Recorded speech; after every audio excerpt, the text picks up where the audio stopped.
The Browns, they're putrid. They're the worst team in the NFL. The season, the 2024 season is over. Lamar Jackson can't win the playoffs. He'll win a third MVP, though, so that's great. Drew Sample is the most important piece of the Bengals offense next year. Go Joe Burrow. He deserves to be MVP. I wish he was the Browns quarterback. Kind of mean that. If you're looking for the most reactionary, silly, and unserious show on the internet, then you're home. Live from Hamilton, Ohio, it's Off the Bench by Chatterbox Sports on 1410 ESPN Radio. All right, everybody, welcome in Off the Bench, presented by United Dairy Farmers. Justin Kinner, Casey McAllister, Elliot Rearing, and Jacob Tissett with you here as we are off and rolling here on a Monday. College football kicked off over the weekend. The Reds continue to get buried. NFL kicks off just under 2 weeks from now. We have a lot to get into, boys. Good morning. Casey, we'll start with you. How was your weekend? It was good. It was good. Just had a relaxing weekend. After we had our Friday night lights at Harrison, I just enjoyed my Saturday with my wife. We spent some time with her mother, celebrated her birthday, had some nice Mexican meal. We watched FC get their brains blown out. Hold on, you can't. What? You go from just like this very. God, We had a Casey? great FCC got brutally murdered. God. Just, I had Can a you beautiful. say that on had radio? a- I don't know if you can say that. I don't know, a beautiful Mexican meal with my mother-in-law to a team getting their brains blown. I mean, my gosh, that was like went 0 to 100 That's real what quick. that's what basically happened. At least that's what it felt like while watching it. It was just so bad. And then Sunday, I went and we looked at There's some more. dogs. We Very looked to nice. adopt a puppy, and we didn't adopt one. Have you whittled it down But, yet? huh? Have you whittled it down yet? No. Those two actually were already adopted. The ones that we were looking at last weekend, but this weekend there was another boxer puppy. Oh, it was so adorable. Loved it. You got to bring the pup in when you get it.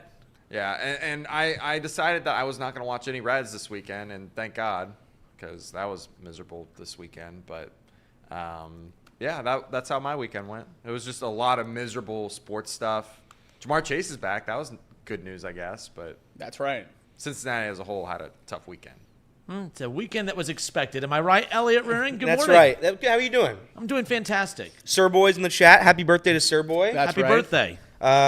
It wasn't a great weekend for old Ellie Rue. Found out some bad news, but that's all right. We're here. At least the Reds were there to cheer me up. That was fun yesterday, having to watch that.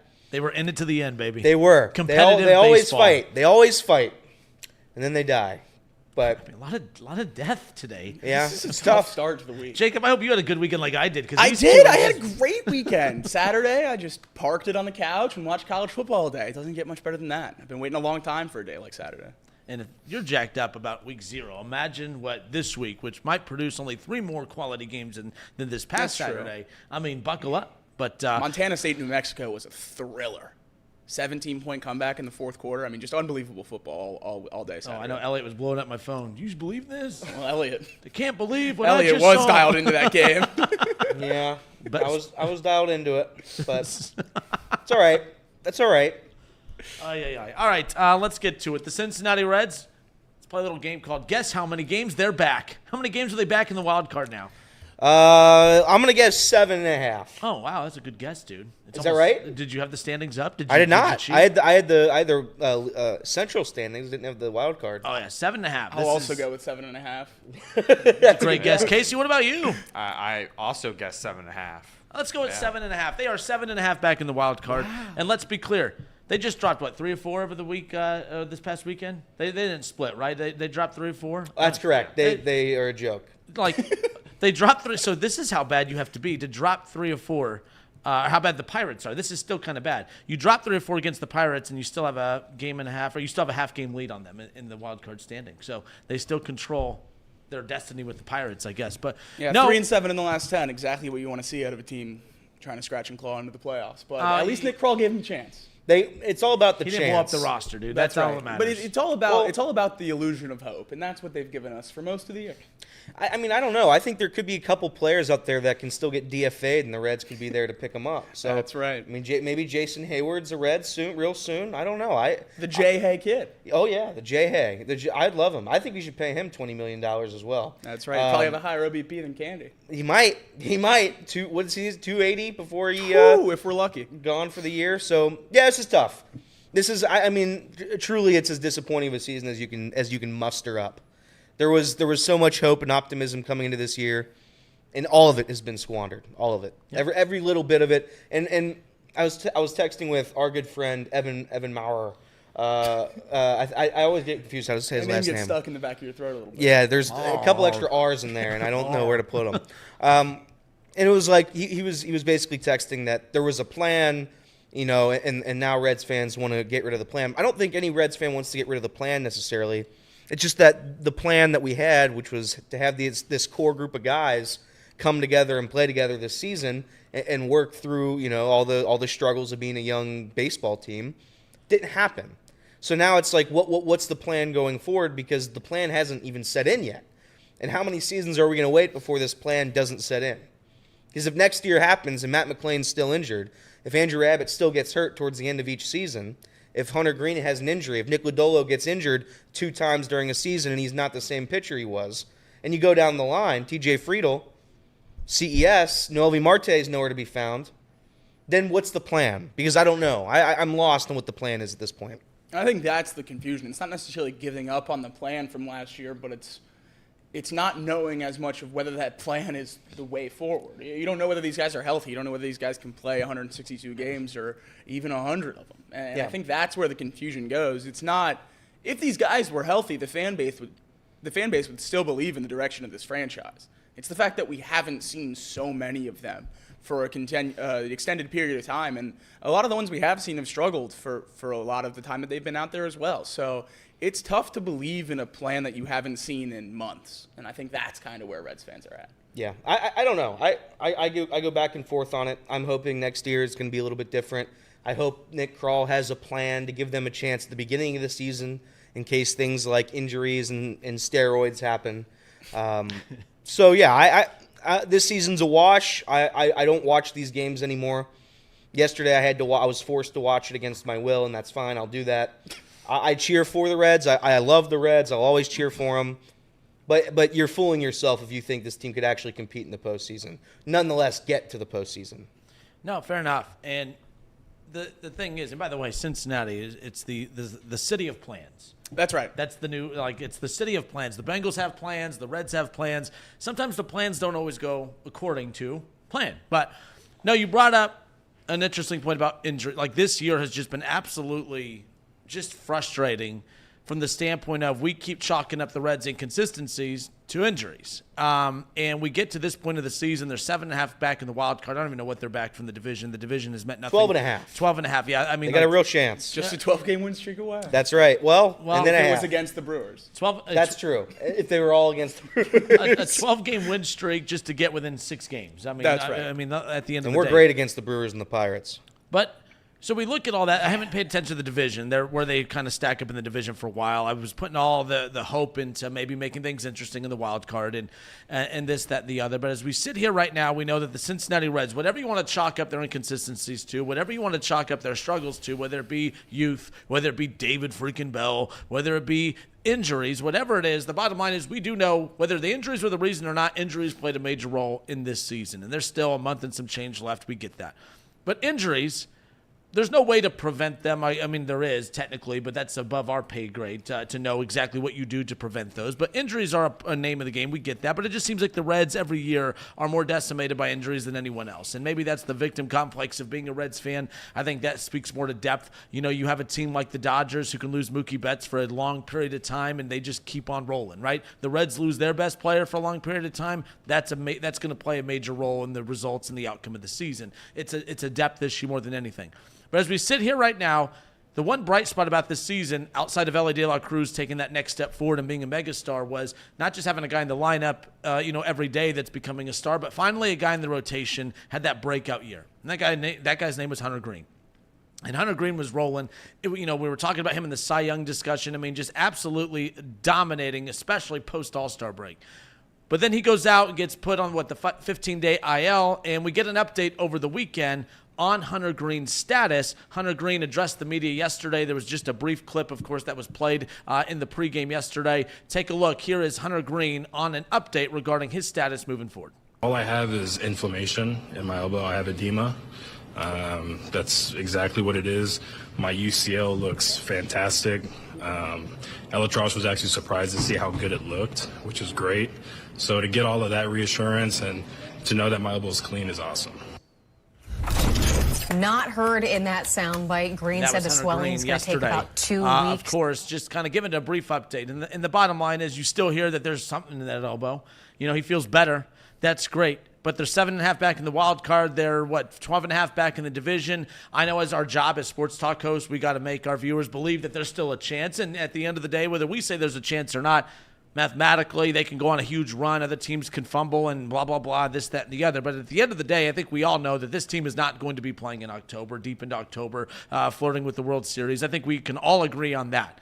And if we want to avoid going through next year what we just did this year, where we're talking about injuries being what has led to the inconsistencies and the deficiencies with this team, Hunter Greene is not just a good pitcher in Major League Baseball. He's an elite pitcher in Major League Baseball, and this is one of the best pitchers the Reds have had in quite some time. Luis Castillo was fantastic, but we always felt Luis Castillo was a pitcher that were they going to marry long term, because we didn't know who the Reds, what direction that they were going in. Hunter Greene seems to be the face of the rebuild of the Reds, along with Elly De La Cruz. And you hear that arm injury this late in the season.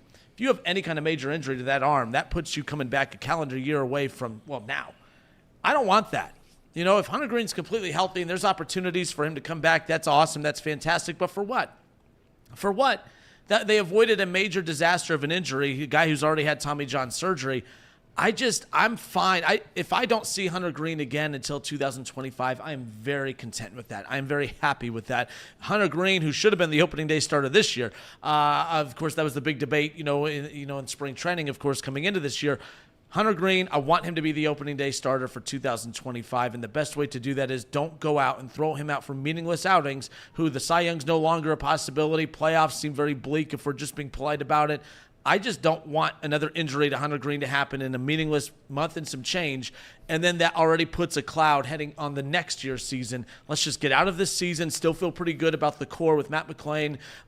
Christian Encarnacion Strand comes back, hopefully can get back to form. Jonathan India, Tyler Stevenson, Elly, McClain. We've talked about the youth. We've talked about the guys on this roster. Let's have those guys ready to go. Let's have Nick Lodolo ready to go. Let's have these guys ready to go next year. I'm not saying you shut down the whole season, but there's good pitchers, and then there's Hunter Greene. I don't want to see him until opening day of 2025. Am I wrong in that? Where do you guys stand with that? I thought this was going to be called loser talk, but I totally agree with you. I don't want to see him at all. There's no way I would even have him throw another pitch in, organized baseball this year. If you want to set him down to a complex league and have him throw a little bit in some live action games, have him throw a few bullpens, fine, that works if you want to keep him working during the season, but I don't want him working up to get back to the Reds. There's no reason to do that. You have this guy locked up long term on an incredible contract extension. There's no reason to jeopardize an entire year or more. He's already had a Tommy John surgery. His arm is nothing to play with. He's a power pitcher who's proven that he's a dominant arm already in the MLB at such a young age, and there's no reason to risk that in a season that's already down the drain. So him, along with most of the other guys that are not currently out there for the Reds, I would like them all shut down. Yeah, here's the thing. I had this thought yesterday. Elly De La Cruz has been one of the Reds' best players, obviously, over the past 2 seasons. His biggest attribute, and again, knock on all the wood there is, it's that he's been available. He's been ready to play. I'd lock him up. I'd lock Hunter Greene up. Anybody else, Nick Lodolo, shut him down. I'd shut legitimately everybody else down. So I can have a fully healthy team next year. Because this team, when healthy, I don't even know if they're good enough to make the playoffs. So I shut them all down for next year and see what happens. Will that happen? Obviously not. But I want it to happen. I don't want to see Matt McClain back. I'm pretty sure he suffered another setback at some point, so I don't think that was ever on the table. But I don't want to see any of my guys out there playing anymore. I really don't. I don't understand the point of it. I don't know what we're fighting for at this point. I guess for pride. So at the end of the day, I want a healthy team next year. I want to come into spring training completely healthy. I want to come into the regular season completely healthy.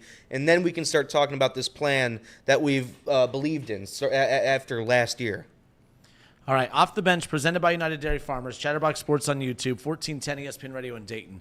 That was a take that I felt uncomfortable saying because it just sounds weird. You have a healthy Hunter Greene. He says he's fine. He's cleared to come back.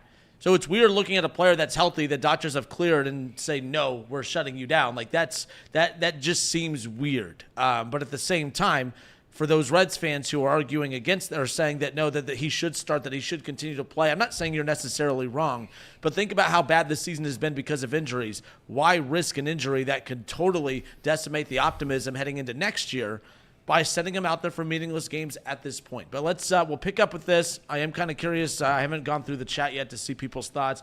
Are they more? They're with you.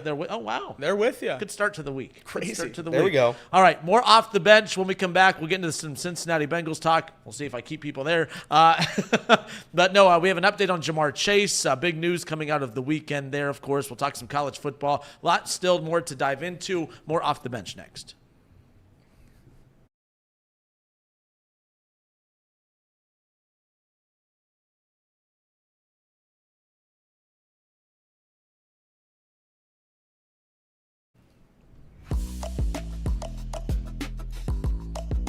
A broken clock is right twice a day is what was just delivered in the chat. So there you go. But no, we welcome you back. Off the Bench, presented by United Dairy Farmers.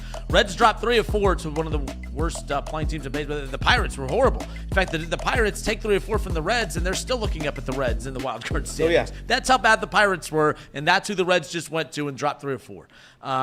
Unbelievable. But actually, it's pretty believable at this point. So They don't beat the Pirates. They don't beat the Pirates. They don't beat the Brewers. So, They can beat other teams. They don't beat those two teams ever. sweep the Cardinals, and that's a team that they used to not be able to beat for anything. Very weird. Baseball's just, it's a weird sport. But no, Hunter Greene comes out yesterday in the pregame on Bally and gives an update on his health. He's good to go. We there's a chance we could see him back. There's no really reason from a health standpoint why he shouldn't be out there. But I think we were all in agreement to open up the show today. I just don't see the upside to throwing Hunter Greene back out there. The Cy Young is not a possibility. The Reds' playoff chances, 7.5 back in the wild card, 12.5 back in the division. I mean, 7.5 back. Could they go on some miracle run and other teams collapse around them? Sure. But is that something you want to put your stock into in the future of the 2025 season? Do you want to risk the possibility of a good start in 2025 on a potential run this season? I don't think that run exists, to be honest. And I'm usually anti loser mentality, and I used to think that this was the case, but the Reds, they have no margin for error. Teams like the Dodgers can lose one of their best players for a long period of time and they not miss a beat because they have the depth around those. I mean, Mookie Betts is out for months. They don't miss a beat. That's not because Mookie's not valuable. It's just because the Dodgers have depth. The Reds lose Elly De La Cruz. I mean, that's a huge blow. That's devastating to a team like the Reds. You lose Mookie in LA, although it's one less star to watch in that lineup, you can keep on going. You lose Elly and the Reds, that's a huge problem. That's a lot of losses. You lose Hunter Greene, that's a lot of losses. So I know Hunter Greene gave his health update. They avoided a major, there was a scare. Coming off all the great outings post All-Star break, and then we find out he's on the 15-day IL, and everyone just basically kind of threw their hands in the air and said, well, that's it. They avoided disaster. Get an update yesterday. He's completely fine. I don't care if he's completely fine. I don't care if the doctor said it's the most impressive arm I've ever seen. In fact, no one's healed better from a 15-day IL stint than Hunter Greene. I don't care what the doctors say. I don't want to see Hunter Greene again until opening day of 2025. And I think for the first time in a long time, all of us are in agreement on something. So I don't think it's loser talk. I don't think it is. If you've watched the Reds, how many games into this season are we? I don't know. However many games we were into this season, they haven't really changed offensively at all. We don't trust them to score runs. You can't. The plate discipline's not there, and on top of that, the mistakes they make on the base paths and the mistakes they make in the field, they haven't been corrected. So I'm not going to do the whole David Bell thing today, but I would look at that and say we've had blatant mistakes consistently for an 162-game season. How have none of them been corrected? The Reds had 2 errors yesterday again. It's just it's every game. They have like 3, 4, 5, 6, 7 errors in a week, and it's a joke. So I'm not going to sit here and I'm going to believe in the Cincinnati Reds this season. when all the mistakes that they've made just don't get fixed. And I don't think it's loser talk to say I want my pitcher in my Hall of Fame future all-star shortstop and Elly De La Cruz. I don't want him risking an injury. Because what are the pros and what are the cons? And the cons drastically outweigh the pros. The pros are that they can say they finished a complete season. Do other teams shut down, and we're all in agreement that the Reds should do this, but do other teams, I guess, shut down perfectly healthy players when the season's out of content? Like usually if a guy gets banged up and they're already on the IL and that's their built-in excuse to just not bring him back, like I see that, I guess that would be my thing, and I'm not pushing back on it. I don't want to see Hunter Greene to opening day of 25, but I don't know. Is there other examples of teams that just shut down healthy star players just because they're technically out of the playoff hunt? I guess that would be just a weird precedent, I guess. But again, I'm for that weird precedent at the end of the day. Nick Kirby brings up a valid point for the other side. He says, do you want Hunter Greene going into next season when you have postseason aspirations, still not having thrown 150 innings in a year? Zach Gallen, when the Diamondbacks went to the World Series last year, threw 243 innings last year, including the playoffs. So there is that side of it as well, that you still want him working up and getting over that innings threshold. I mean, we talked about it with Nick Lodolo a ton this year, that just a couple months ago he had already passed or was getting close to his career high in innings. So that is a thing for guys to get used to pitching a full season. So there is that benefit for bringing Hunter back as well. But I think if you're going to bring him back, he needs to be 130% healthy. Like there can't be any questions if you are going to bring him back. I still don't know whether I agree with it, but that's definitely a good point. And maybe we don't have this discussion if he never goes on the IL to begin with. You know, do we open the show today after dropping 3 or 4 to a bad Pirates team? Do we open the show today if Hunter Greene never went on this recent 15-day IL stint and have this conversation? I don't know, but I think it's because you count your blessings because this year's been bad luck after bad luck after bad luck. It was a brief scare. So I think that's where I'm at. When it's like, okay, you won that one. Don't test your luck. I think if he doesn't go on that 15-day IL, maybe I'm not pushing that as much. Casey, let's go ahead and put that poll in the chat regarding Hunter Greene. Hunter Greene, healthy or not, should we see him make another start for the remainder of this season? I'm curious people's thoughts in the chat. Nick, no, because that's what I was curious about. Some counter arguments to the other side. That's a good one right there. And that's the youth of this Reds rotation in general. Nick Lodolo, same thing. I don't want to, don't force him out there who's not pitched great. But the same thing, it's just getting the reps this late into the season that they normally don't accustom to get. Well, here's the good thing is that usually the front office won't listen to the fan base on this matter regardless. So I think Hunter Greene will come back. It's just what I would personally want to see. So, I think Hunter Greene's a competitor. He pukes on the mound 9 times out of 10, and people want him pulled. He fights through it. He gets through it, and he goes 7 innings of shutout baseball every single start. I think Hunter Greene's going to go out there and finish this Cy Young caliber season, not just for the Reds, but for himself as well. All right, and we'll keep an eye on the results of that poll throughout the show coming up here in a bit. Last Reds topic before we move over to the Bengals and Jamar Chase with Jacob's camp update. We also got Elliot's headlines around the corner as well. Alexis Diaz became a talking point on Chatterbox Reds. Shout out to Nick Kirby, by the way, and Trace. Alexis Diaz was a big talking point yesterday, of course, and Trace was having, he made it a talking point as well. Take a look. Here's Trace with a passionate take on Alexis Diaz on last night's Chatterbox Reds. On nights like tonight, it's hard for me to come up with a plethora of things that are actually reasonably discussed, and this seems to be topic A, and I just cannot fathom being somebody that watches this team on a night-in, night-out basis, being somebody that is genuinely involved into this franchise, and even for a single second of your life, thinking to yourself that you should make something out of this Alexis Diaz thing. You got to be damn near brain dead. God's honest truth. But honestly, people like that almost piss me off more than this team, who, quite frankly, you would think couldn't piss you off anymore. But here we are.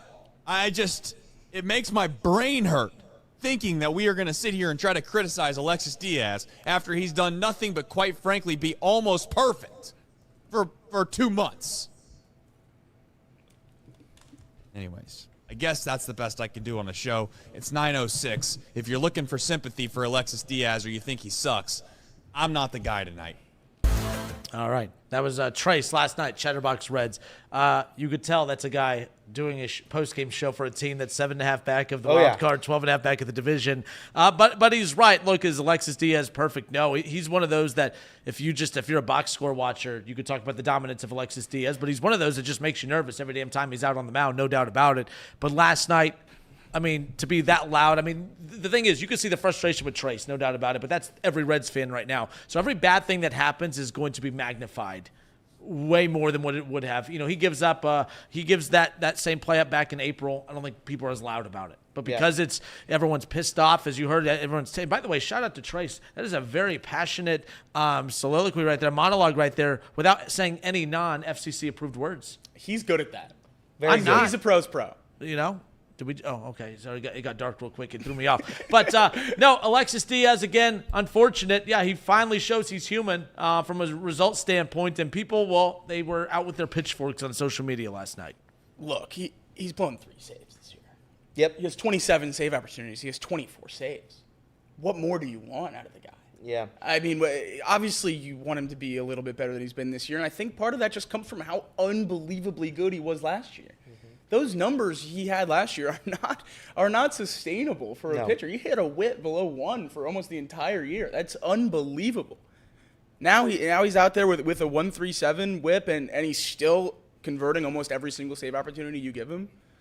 I don't know what more people want out of Alexis Diaz. I understand it's not always pretty. I understand you kind of, bite your lip whenever he comes into the game, and you're nervous every time he's on the mound because he always walks a guy and he always allows a hit or whatever else it is, but at the end of the day, when the Reds are up and Alexis Diaz comes in the game, they win the game. So I don't know. Yesterday was not great. Yesterday stunk. He allowed a walk-off home run. It happens to the best closers in baseball. It happens. He's playing professionals as well. There's not another closer in baseball that's been as consistent as Alexis Diaz really over the last 2 years combined. He's been really good, really, really good. So I don't think he's even close to a problem for this team. I completely agree with Chase. Yeah, if you do the game where you just list all the problems the Reds have, Alexis Diaz isn't anywhere near the top. I think it does get a little shaky when he comes into games. That is a fair concern. I think usually a base runner, I would have to check here, but I feel like a decent amount of the time a base runner gets on when Alexis Diaz is pitching. Now I don't know what the stat would be with an average closer in Major League Baseball, how frequently that occurs. But with Alexis, it does seem like he's usually fighting out of something every single time. But saying that, if he's going to fight out of something every time and win every fight he has, then what can I really say? 24 out of 27 save opportunities. You don't really get better than that. I know he has a 4+ ERA, mainly because of a couple really, really bad outings, 2 really bad outings to be specifically. But yeah, I don't take too much into that. I'm certainly not going to sit here and blame the bullpen and the starting pitching staff, who's been so dominant this season, and that's really kept him alive. There's 5 games below 500, 4 games, whatever they are, and that's solely because of the pitching staff. The offense has done nothing all season long. They really did nothing yesterday, if I'm going to be completely honest.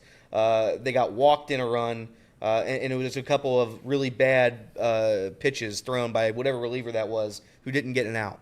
So I'm not going to sit here and pile on top of Alexis Diaz in the bullpen. Carson Spiers threw 4 innings of great work yesterday. Nick Martinez did his job yesterday. It comes down to 6 pitches of Alexis Diaz. I don't think so. It comes down to the offense not performing consistently. And yesterday it bit him again. Yeah, again, I think it's the frustration starting to boil over for Reds fans. Like every problem moving forward will be magnified. But I tell you what, it was a close game yesterday. It was a competitive game. Oh, yeah. I mean, because before that, we're talking about, I think when we ended the show on Friday, 5 of the previous 6 or 6 of the previous 7 games have resulted in losses by 6 or more runs. So that one at least came down for Alexis Diaz to actually have an impact on the game. It just wasn't the impact you guys were hoping for nonetheless. But again, the Reds drop 3 of 4 against the Pirates. It's 12.5 back in the division, as we talked about, and 7.5 back in the wild card. And I would like to say, luckily, they have the A's coming up, but you never know. Yeah. You never know with the way things have been trending for the Cincinnati Reds as far as that's concerned. But they do have 3 with the A's, all at home, before they welcome in 4 with the Brewers, 3 with the Houston Astros, and then they hit the road to take on the Mets and the Cardinals and the Twins, and then Atlanta at home. I mean, it's kind of a brutal stretch coming up. This is why this was that window where I said, hey, These aren't winnable series. I've stopped calling them that in the past because it's bit them in the ass multiple times when we call them winnable. The opportunities. When you had Toronto, when you had the 4 with Pittsburgh and the Kansas City Royals, I was like, okay, there's opportunities there, right? They didn't capitalize on those opportunities, just like they didn't capitalize on their opportunities before the All-Star break with what I thought was a winnable schedule heading in. So nothing's winnable. The Oakland is an opportunity before they hit a gauntlet of a run between the Brewers, Astros, Mets, and Cardinals and Twins, no doubt about it. And Nick Kirby takes that opportunity right out from under you. The A's have the second best record in the AL since July 1st and the 4th best record in the entire MLB since that time. So I'm not doing that baseball thing where we pick a date. I'm not doing that thing where we do in baseball where we pick a date to twist it or whatever. It's the A's.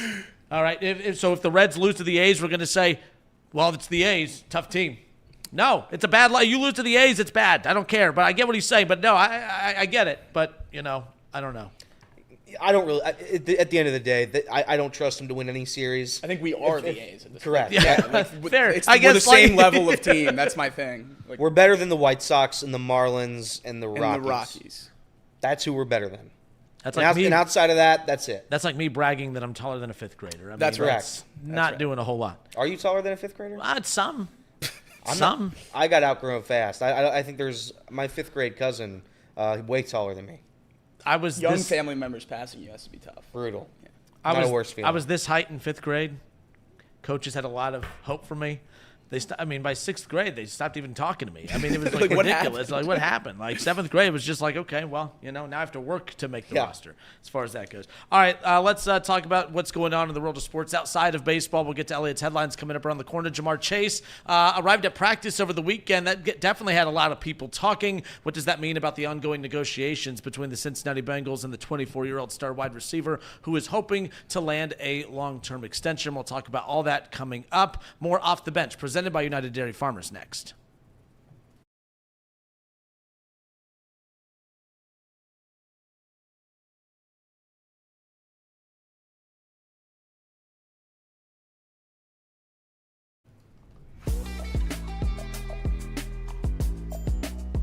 All right, and we are back off the bench, presented by United Dairy Farmers. Chatterbox Sports on YouTube, 1410 ESPN Radio in Dayton. One of the wildest things happened on the golf course over the weekend. Okay? Yeah. So they're mowing the grass, and they're taking off all this high stuff, and all of a sudden a couple mice come running across the green, right? And all of a sudden we just hear this loud screech, and we turn around, and it was one of the biggest hawks I'd ever seen in my life come down and just swoop up. Not one, but 2 of these mice at the same time. It was one of the wildest things I'd ever seen in my life. Outside of the horrible score I had, but that's besides the point. That's insane. Did anybody try to defend the mice? No, I was getting out of there. For one, again, we just talked about my height. I thought it was coming after me. Just picture old Kennard being picked up at the back of the college shirt. That'd be pretty funny. That would be off. hilarious. That'd be pretty funny. So, really? If you got wouldn't picked up feel by bad? a hawk, You wouldn't feel bad if I got eaten by a hawk? No, if you got picked up by a hawk. But what do you think they're picking me up for? It can't eat you. Just it would try to eat you, but it can't.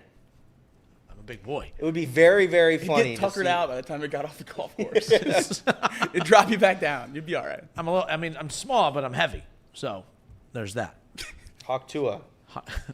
Really? No. I was so mature. I'm gonna give it to him. Thank you. He wasn't here for that when the Hawk Tua girl threw out the first pitch for the Mets.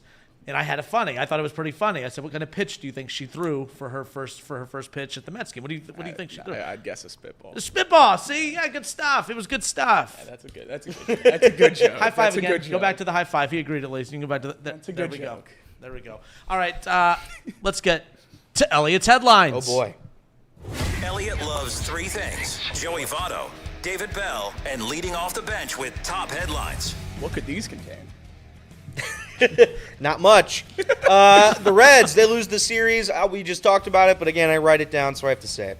The Reds lose the series. They lose the game 4-3. Final score. Yasmani Grandal walks it off. It was his 7th home run of the season. That's a low number. Yeah, that's low. Also, I don't think he's hitting above 200. Nick Martinez started the game, pitched 3 innings of one earned run baseball. He did allow the second run. That was not his fault.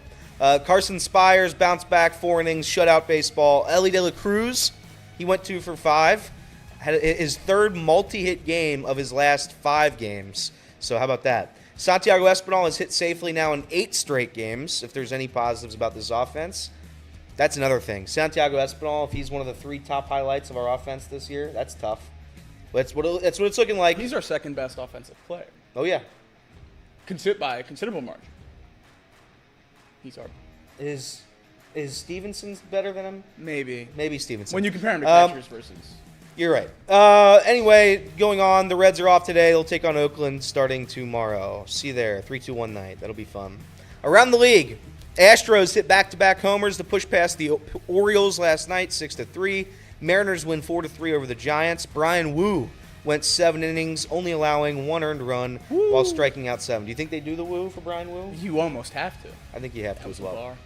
Bar. Mookie Betts hit the go-ahead 2-run shot in the 8th inning to win 3-1. Padres, they walked off the Mets as Jackson Merrill delivers yet another clutch walk-off home run for that team. I don't know how many walk-offs they've had. They certainly have to lead Major League Baseball. Jackson Merrill's really good. Really good. He's going to win that Rookie of the Year. You think so? Yeah, he's the favorite. Now he is? He's been the favorite all weekend. Is it close? It's very close. It's very close. But Jackson Merrill has been unbelievable. Skeen's obviously still been very good, but he hasn't been that, lighting the world on fire like he was when he started his campaign. Jackson Merrill is out front right now, -180. Skeen's +140. Wow. So yeah, If they would have let Skeens throw that no-hitter, whatever that game was, if he would have completed the no-hitter, I think he would have locked it up. I mean, Skeens was minus over 1,000 at one point. He was a huge favorite. Yeah, it's crazy. Athletics, they get a game back against the Brewers. They win 4-3. Tigers finish off a sweep of the White Sox yesterday as they are now the second fastest team to reach 100 losses in the modern era. They are 31-100, 45 games back from their division. Good luck to them. 45. Wow. Oh, yeah. That's a big number. Do you think? I bet they could finish. There's a chance they finish that division 60 games back. There's a non-zero chance. There's a non-zero chance. Phillies steamroll the Royals 11-3, win that series. Cardinals beat the Twins 3-2. The Marlins, they crushed the Cubs 7-2. Yankees obliterate the Rockies 10-3 as Aaron Judge is now only the fifth player ever with 350 home run seasons. He hit 2 home runs yesterday. He has 9 home runs in his last 10 games. Pretty wild. Other baseball news, the Cable Dodgers, they advance and get the bye in the postseason. That's right. Our guy, Reed Mouse, I believe, did he pitch a complete game yesterday? I think so. A complete game pitched by Reed Mouse, and they have earned the bye in the CABL playoffs. Congratulations to Reed and the Dodgers. I think Casey has a... Yeah, don't forget his hitting line, his batting line. That's right. That's right. the most important thing. Is he just like Shohei Ohtani, dude? Like, he roped a triple. He roped a triple. Were you guys Roped there a cheering him triple. No, he sent us a video. Oh, how come you guys don't go cheer him on? He's offered. He's just- offered. Not you guys have Well, offered. he has a standing offer that if you come to one of his baseball games, there's a reward of free beer. So I'll be there. So he Dude. offers. He offers. But we haven't Free been beer? yet. We need to go. I need to go. do need to. We need to go after the bye. We need to go for the playoff game. We do. Yeah, when will that be? Hopefully on a Sunday in the middle of the NFL. Yeah, I don't know about that one. So other news, WNBA, the Aces, they beat the Sky at the buzzer. Angel Reese finished with 11 points on 4 of 16 shooting with 22 You rebounds. want to guess how many of those 22 rebounds came off her own missed shot? Well, okay, so here's the thing. I sent Kinder last night. I saw a highlight of it, and my mouth dropped. Like, I gasped. She legitimately had 6 rebounds on 1 possession on 6 missed shots of her own. They were her shots. Sure did. How many? 12 of those 22 were off her own missed shot. 6 were on the same possession. I've never seen a basketball player like that. Good for her, 22 rebounds, a rebound merchant, but yikes. The thing about that too is being a great rebounder is one thing. That's great. Just don't. I mean, if that's what you're good at, but she's not good at anything else. Like, I mean, she's 4 of 13, 4 of 14 from the floor. I've never seen FanDuel put out this graphic over the weekend. I've never seen a graphic highlight someone's misses like this, okay? So FanDuel puts out this graphic, and I didn't send it to you, Casey, so I just have to explain. She had 43 offensive rebounds in the last 7 games, but they did a split graphic, and they said she missed 64 shots in the last 7 games. She averages 9.6 missed shots per game in that span. Now, that's a huge number. there are many players out there who would kill for 9 shot attempts a game. And this woman is missing 9.6 shots per game and rebounding 3.4 of those 9.6 misses a game. 3 of 0.4. I mean, that's insane. That's wild. And you talked about that one stat, and like 6 rebounds in 1 possession. Now that sounds great, but you are missing bunny layups. You're missing bunny layups. Oh, they were bad.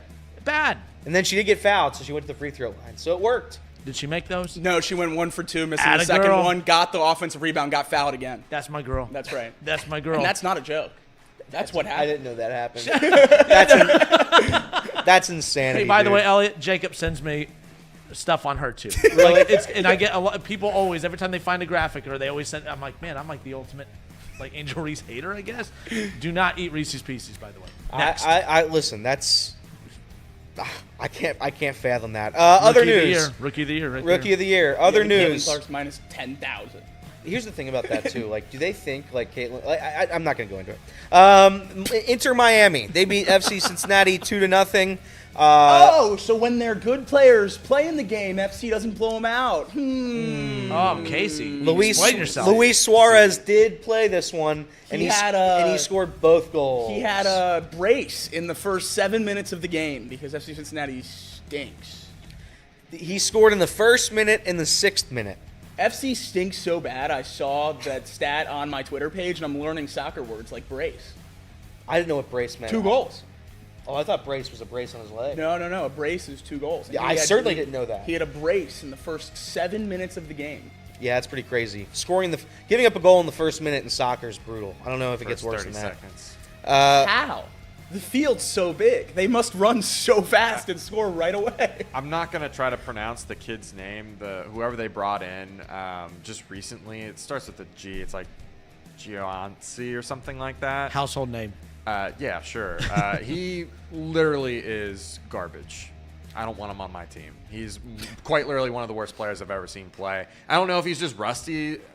I don't know. But that was horrendous. I mean, the first 20 minutes of the game, he just kept giving them the ball. Oh, yeah. It was awful.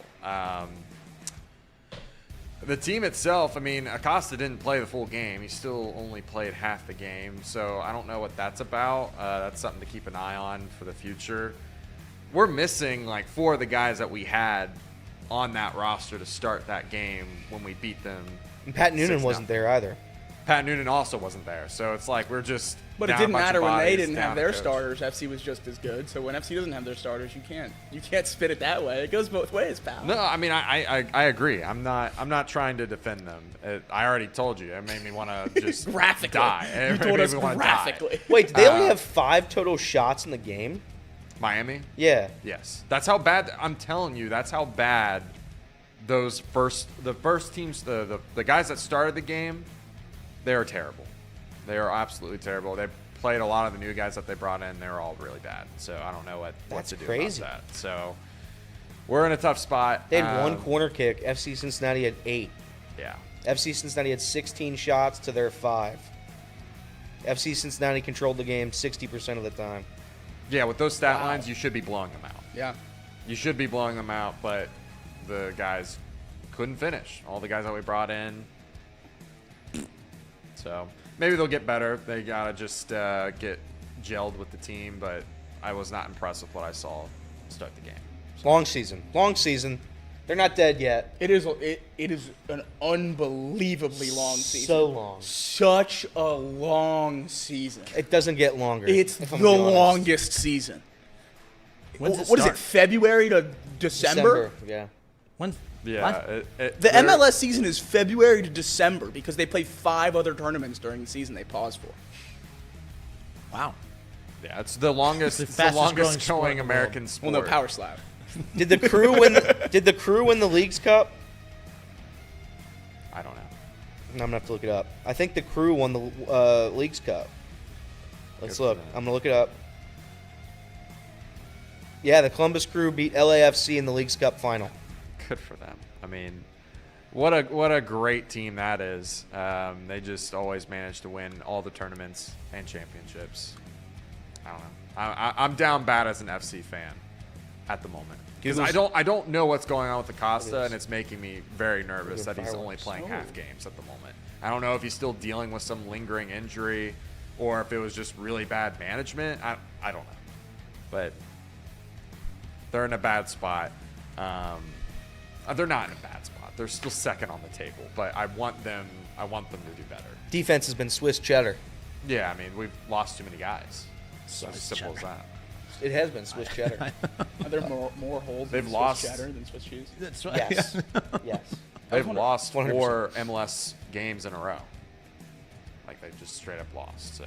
What is the time span of those 4 MLS games?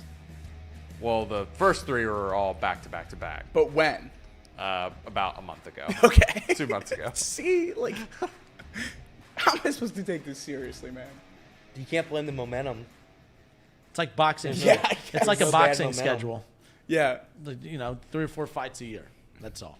But is there any more of Elliot's? No, that's it. That's it. That's all the headlines. I saw. I did see one other thing. What did I see? I see Nick Chubb was going to miss the first 4 games at least. Pupless. And then I saw Jacoby Brissett. They said he was fine for the Patriots. I think Drake May is going to start week 1. Really? Yeah.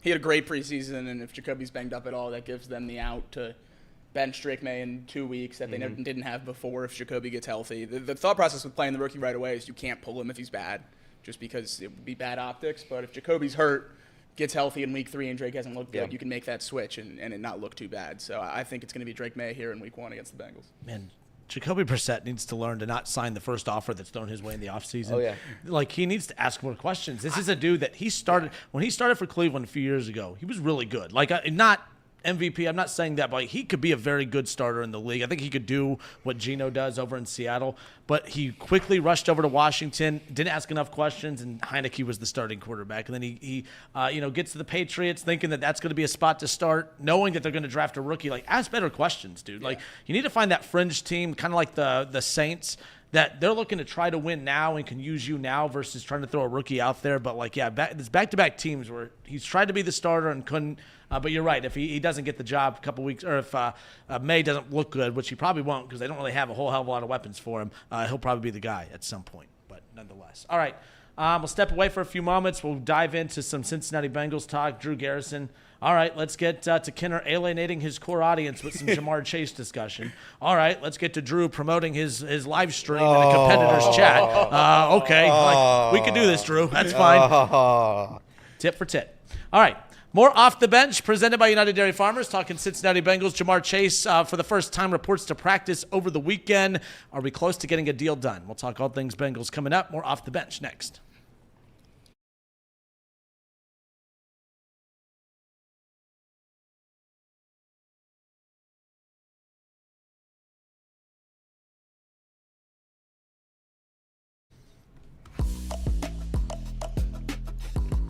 All right, and we are back off the bench, presented by United Dairy Farmers. Chatterbox Sports on YouTube, 1410 ESPN Radio in Dayton.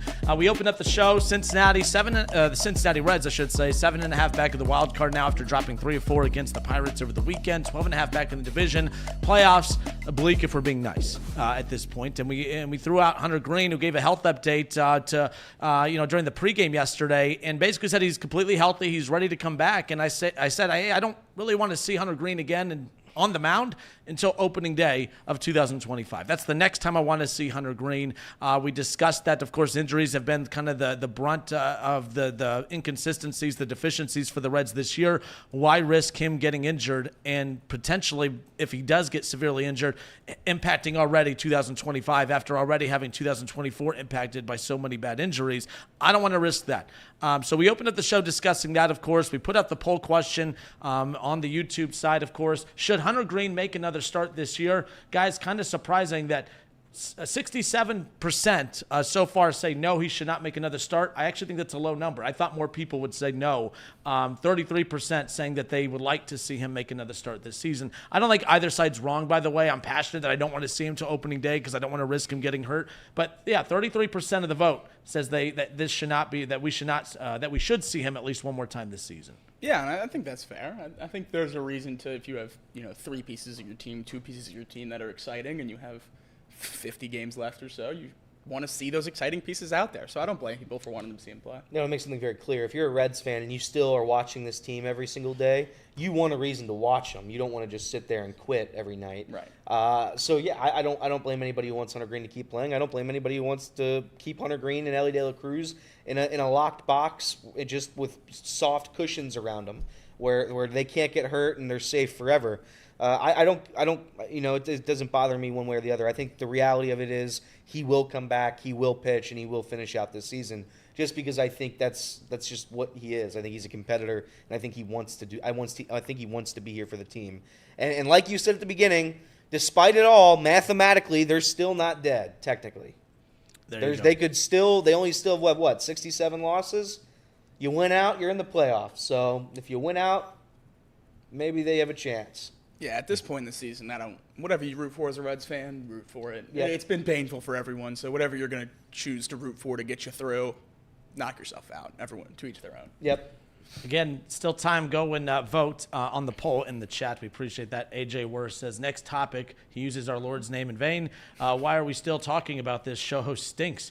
Man, AJ Worst. The only thing worse than his last name is his trolling attempts. I mean, my gosh, we were just giving an update on the... Zinger. We were just giving... my gosh, we were just giving an update on the poll. Calm down. My gosh, people so angry today on a Monday. I'm in a great mood. They love you deep down. Deep down.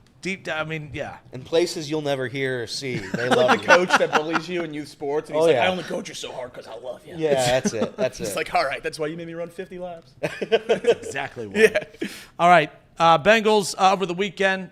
I think 4 o'clock's the deadline today for the roster cut. Or is it tomorrow? Okay, so tomorrow, worst show host ever. Tomorrow is when the rosters will be cut down. One name of, I want to say a big name, but a recognizable name was cut by the Bengals over the weekend. Jamar Chase arrives to practice. Not a whole lot going on, but a couple big talking points on our Bengals update with Jacob here. Just kind of what's going on in Bengals world. Of course, we'll get to Jamar Chase here in a minute. Yeah. Really, the main thing from Bengals camp this weekend is the first wave of cuts. The Bengals cut Jackson Carman, their second-round pick from 2021. Our sweet prince. Everyone knows him well from his time here. Nothing too memorable except for that divisional round game in Buffalo, which we thank him for very, very much. Thank you, Jackson. But other than that, he stunk pretty bad. So, good riddance, I think, to him, and we'll move on from there as Bengals fans. When you have late round picks that are passing him on the depth chart seemingly every offseason, and then you keep him because of the monetary and draft value commitment. Yep. At some point, the last straw breaks the camel's back, and I think that's another undrafted rookie this year looking better than him in the preseason. So who knows what the true story with Jackson Carman is and why it never truly worked out with the Bengals, because he was a top recruit coming out of high school. He did a pretty dang good job defending Trevor Lawrence's blind side at Clemson, but it never worked out in the pros, and, that just is what it is. Other than that, Bengals cut Rocky Lombardi. Seems like they're going with Burrow, Browning, and Logan Woodside as the 3 quarterbacks. And not much else shocking on the first wave of cuts. Still many, many roster spots to go to get down to that 53 by tomorrow at 4. The other news, obviously, I think we're going to spend some time on it. Jamar Chase back at practice on Sunday, first time participating in team drills and everything like that. Full participant. Bengals posted some pictures of him in uniform at practice, helmet on, just to confirm the suspicions, confirm the reports. But I don't know about you guys, but when I saw that alert on Sunday, I was really, really happy, because this is the perfect time for him to come back and get the right amount of practice, in my opinion at least, under his belt to where that holdout truly does not matter. Yep, he's got a little over a week to get ready, and I think that's more than enough time for us to see Jamar be able to show us at least something. And I think he doesn't have to show us anything. I think he's going to be the guy that we all think he is. But it's good to at least have this little buffer period where he's practicing and he's ready for the year. I was never... Maybe this is just me, but I was never concerned that he wasn't going to play. I was never concerned about the contract. I was never concerned about any of it. I know he hasn't signed it yet, but at the end of the day, he still wants to be a part of the Bengals. He's been with the team for every step of the way this offseason, except for the practices, which I guess you can say is a big thing. But he's been present. He's been present at anything. Maybe it's because of the money that he gets fined if he's not there, but he didn't have to go to Chicago. He didn't have to do all these things, so... He wants to be out there, he wants to play, and he's just trying to get money like every other player in this league does. He's trying to get $40 million, become the highest paid wide receiver as is CeeDee Lamb, as is every single other receiver. This is just how it works. It's how the business of the NFL works. So, yeah, I'm happy to see it, and it's good for the team. It's good for morale. Hopefully the Bengals will be ready for Week 1 in a way that they haven't been in quite some time. Yeah, and I think this might be the first time a lot of people are hearing about Jamar practicing on Sunday because Adam Schefter didn't tweet about it. I am shocked. There was no reports of Jamar at practice, so I'm just glad we're here to break the news to everyone. Here's the thing about because the national media will not. Well, here's the thing about Shefty. Shefty gets those little nuggets. He's like, "Oh, Jamar's not there. He must hate the Cincinnati Bengals." Tweet, and then he's like, "Oh, T. Higgins. Oh, he's requesting trades. Oh, Karras. Everyone's trades. Hendrickson trade. Everybody hates the Bengals. Tweet. Jamar's practicing. Nah, not big news. You must like the Bengals. No. Nah." You guys I'll keep that one acting myself. like WNBA fans. So give us attention, but not that kind of attention. Only the good attention. That's right. I mean, and that's fair. At least both attention. At least just give us both. If you're going to give us one, it has to be good, no bad. If you're going to give us bad, you have to give us both. Correct. Equal, fair. That's right. Okay. That's all I want. Equity, not equality. We've joked about this for a while, but man, Jamar Chase really stinks at this, like holding out. So bad. Might be the worst in history. My big thing is just, what does this mean as far as the contract? Like, so Ari, and I never could pronounce his last name right. Ari Mirov. Ari Mirov. According to this article here, it talks about Ari Mirov, again, kind of stating that it does sound like there is a positive momentum in the ongoing contract negotiations between both sides, which is interesting. I'm not saying it's the only one. It's the first time I've come across a report that actually basically alluded to contract negotiations. I mean, obviously you would assume that things are going on, but there really has been nothing leaked until last week about the number. And a lot of people say when that number comes out, that's a good thing. That means that they're close, right? But the thing is, if they don't get a deal done and he missed all this time, I'm going to look at it and say, well, you knew you weren't going to get a deal done. Why did you risk the chemistry early on in the season for something you knew you weren't going to win? But he shows up to practice without ink to paper, so it's like, well, wouldn't you just have arrived earlier? You wait till after joint practices, after preseason games, which preseason games mean nothing. I get that. But it's going to be a very soft week and a half build up to the season. And I know people, and I know, Elliot, you said, well, week and a half, that's more than enough time to build up to the season coming up. Well, if that's the case, then camp would always start a week and a half before the season kicks off. It wouldn't be a month and some change before. I think that this is not enough ramp-up time. Now, Jacob, your take will be, well, November, as long as he's good to go by the back end. I get that. But this was supposed to be the season where there were no distractions to start the season. There was no injuries, key injuries as far as of the major weapons that they have. T was able to get his stuff put behind him before camp, so he wasn't a distraction. Obviously, you look at Hendrickson, he got his stuff buttoned up so that he wasn't a distraction heading into the season. Everyone did their part to be leaders heading into the season, and Jamar put his self-interest first, which he has every right to do so, but I'm not going to sit here and say because he showed up to practice yesterday that he didn't risk a quality start to the season, because that's, at the end of the day, we won't know the impact of him missing until later. If they drop a game or two that they shouldn't early because their chemistry's not right, I'm going to say, well, that was because of his selfishness in camp early on. He better get a deal out of it. If he gets the deal out of it, okay, cool, he won that. But if he doesn't get a deal out of it and he shows up to practice yesterday and ends up chemistry being off and it cost him a game early on, a game that they should have, I will say that, that decision of his in an off season where there was no Joe Burrow major injury, that everyone got their stuff buttoned up heading in, but that won't be a story till later. At the end of the day, whether, I'm a hater or not, the Cincinnati Bengals getting Jamar Chase back out on the field, regardless of what happens with the contract, that is a good thing, because there was starting to be a little doubt that was trickling in from even the most diehard Bengals fans about, man, what if he does skip week 1? What if he does skip week 2? He's a different cat. He marches to a beat of his own drum. He's super talented. We get that 2 years. And there was a lot of things that there was no precedent for throughout this whole process. Showing up to practice, then he misses a day. He travels to Chicago. I mean, he had everyone on a roller coaster. But hopefully that dies down. Hopefully that deal gets done. And that way that's not a distraction for the Bengals heading into week 1. And it's just talking about onto the New England Patriots as far as that's concerned. Look, at the end of the day, when you're talking about Jamar Chase at practice, I think a week and a half, 2 weeks is plenty. I think that month and a half is for guys basically 50 to 80 on the roster to carve out, how to be an NFL player, how to be in a locker room, how, try to scratch and claw to prove that you can make the roster. I think when you're a top 5 receiver, the need for 2 months of camp, though it is good, though it certainly does help, I really do think Jamar's going to be fine. And I think by him coming back without a deal in place, I think he believes this is enough time for him to ramp up. Because if he was going to hold out until a deal was in place, then the time doesn't matter. Then he would hold out until week 1 and launch into week 1 if he wasn't going to hold out into the contract without a deal or whatever. Him coming back right now without a deal in place leads me to believe that he was always going to hold out and try to get a deal and then come back as soon as he knew he needed X amount of time to get ready for week 1. Yep. And I think that's exactly what he did. Because if he needed 3 weeks, I think he would have been back 3 weeks ago. And I truly do believe that. And maybe that's optimistic fan speak, but that's the only reason I can think of for him coming back without a contract in place is that he thinks that this time is a necessity for him to get ready to play. Well, pardon me, I'm hoping he looks like absolute garbage for the first couple weeks of the season. And that's absolutely a thing. I know that's a rough take, and that's not going to be met with a lot of nice messages. I don't want the precedent around the league being players sitting out 2 years early. Like that, I don't want that precedent being set. And if he wins this, if he plays well, gets the contract and all this stuff, you're going to see that pattern break out around the league. So that's you may think it's a Bengals take. I'm rooting for any player that does that 2 years in advance and really kind of throwing off the rhythm of how a team operates from a front office standpoint. That I'm not pulling for that. So I don't want the precedent being guys, 2 years, 3 years in the league, starting to negotiate 2 years early. I'm not a fan of that. So I don't want to see this work out.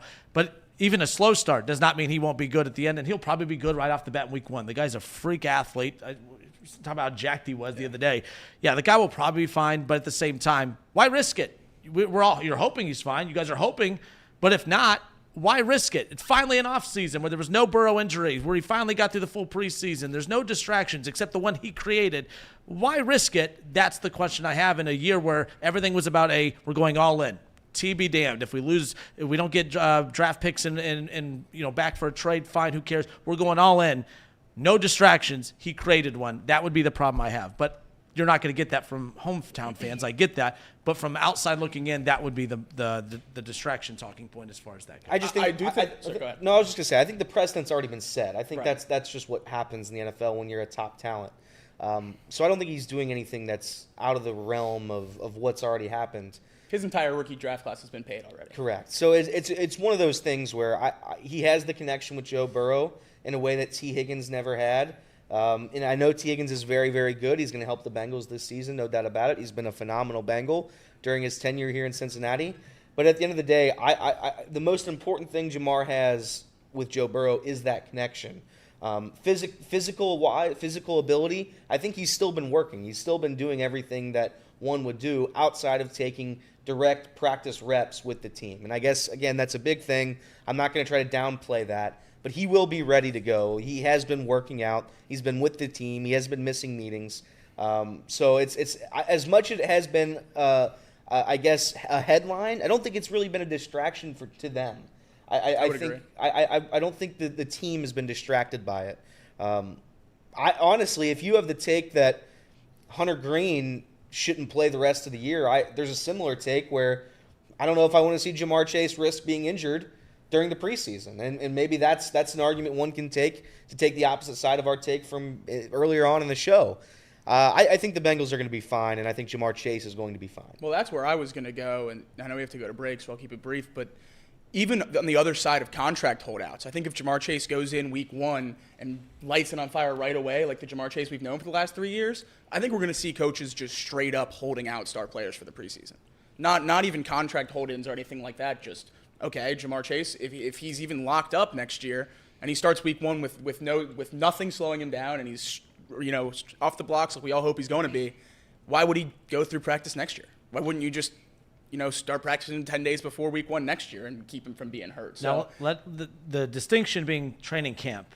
Preseason games. Well, yeah, no, I mean, you can still get hurt in training camp. Burrow got hurt in training camp last year. That's what I mean. So you're saying training camp, though? Hold him out. When you said preseason, I just mean the whole preseason. Okay, yeah. Like the whole training camp and everything like that. If it doesn't affect star players' play, why risk the injuries? Yep. Fair enough. And I want to get Casey's take on this, too, coming up here when we get back. More Off the Bench, presented by United Dairy Farmers. Jamar Chase back at practice yesterday. Of course, that was the big talking point. I'm I'm assuming he'll be back today. Why come back yesterday? But then again, Fingers you never crossed. know. The guy's a wild animal. You never know. All right? But we'll get to more of that. We'll get into news or not news coming up around the corner and some college football talk. The College Football Playoff Committee and Kirk Herbstreit really screwing over Florida State over the weekend, right? My gosh, how about that? It's how you go all the way to Ireland and get upset by Georgia Tech. Unbelievable. Top 10 team. Don't you love preseason rankings? Love it. More Off the Bench presented by United Dairy Farmers next.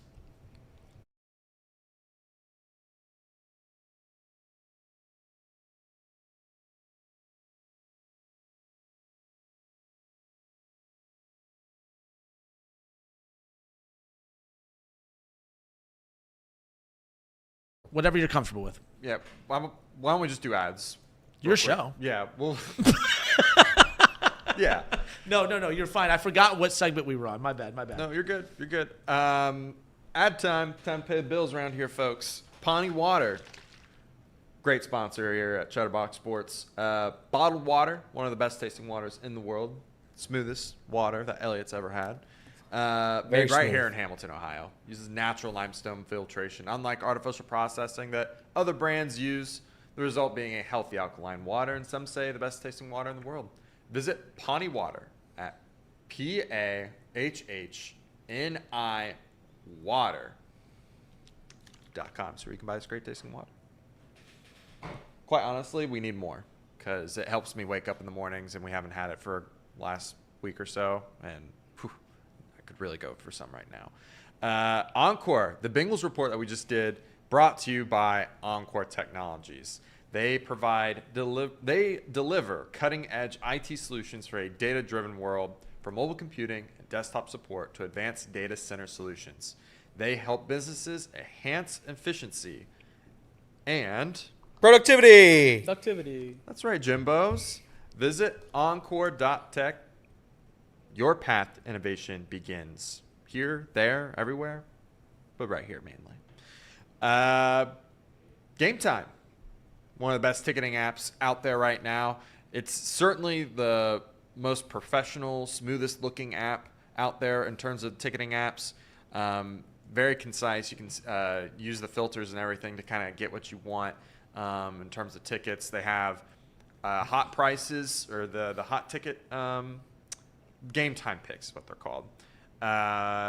Super deals, things of that nature that are come around every once in a while to kind of give you a good deal on Bengals games, Reds games, different music events. I know Elliot just went to one here recently. I think Elliot's using Game Time this week. You went to Green I Day? think I listen. I did go to Green Day. Shout out to Game Time, but I will be using it again this week for the Reds. Yep. We have an upcoming video with local legend Caleb 513. That's right. That'll be on Wednesday afternoon. That's right. So that'll be very, very fun. And then we have Thursday is Thomas Rhett Day at Great American Ballpark, which I have tickets using Game Time. I'm going to be Game Time on Saturday for DJ Diesel. That's right. How about that? I'm so excited. I can't wait to see his iPod. Yeah. No, whatever he's playing on there. But it's going to be Shaq. It will be. Yeah, and right now they just have every once in a while I'll see a great deal, like a great ticket for a Bengals game. I'll just have to check it out. I haven't purchased any tickets this year for Bengals games, but Game Time, they have the super deals, the hot deals, whatever the I think they're called super deals.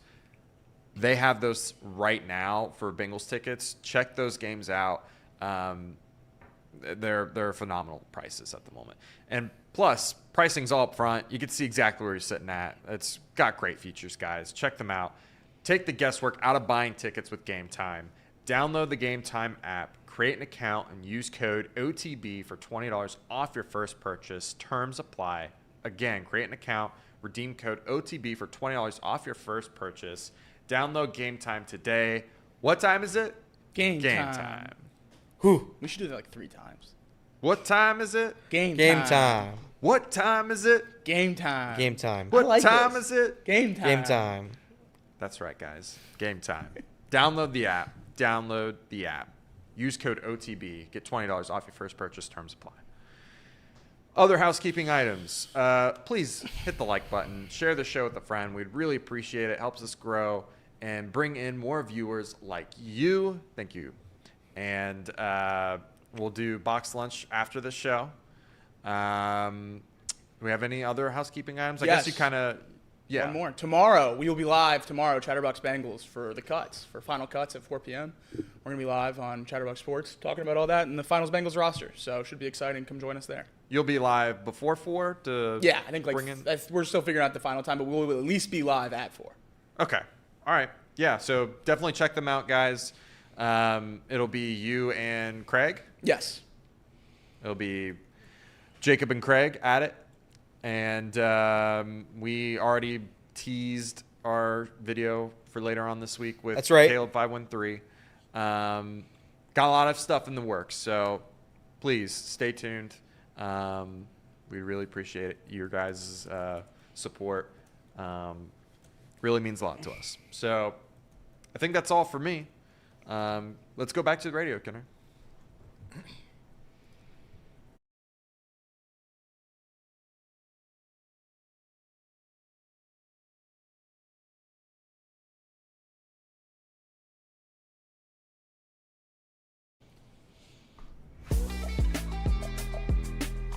Off the Bench, presented by United Dairy Farmers, Chatterbox Sports on YouTube, 1410 ESPN Radio here in Dayton.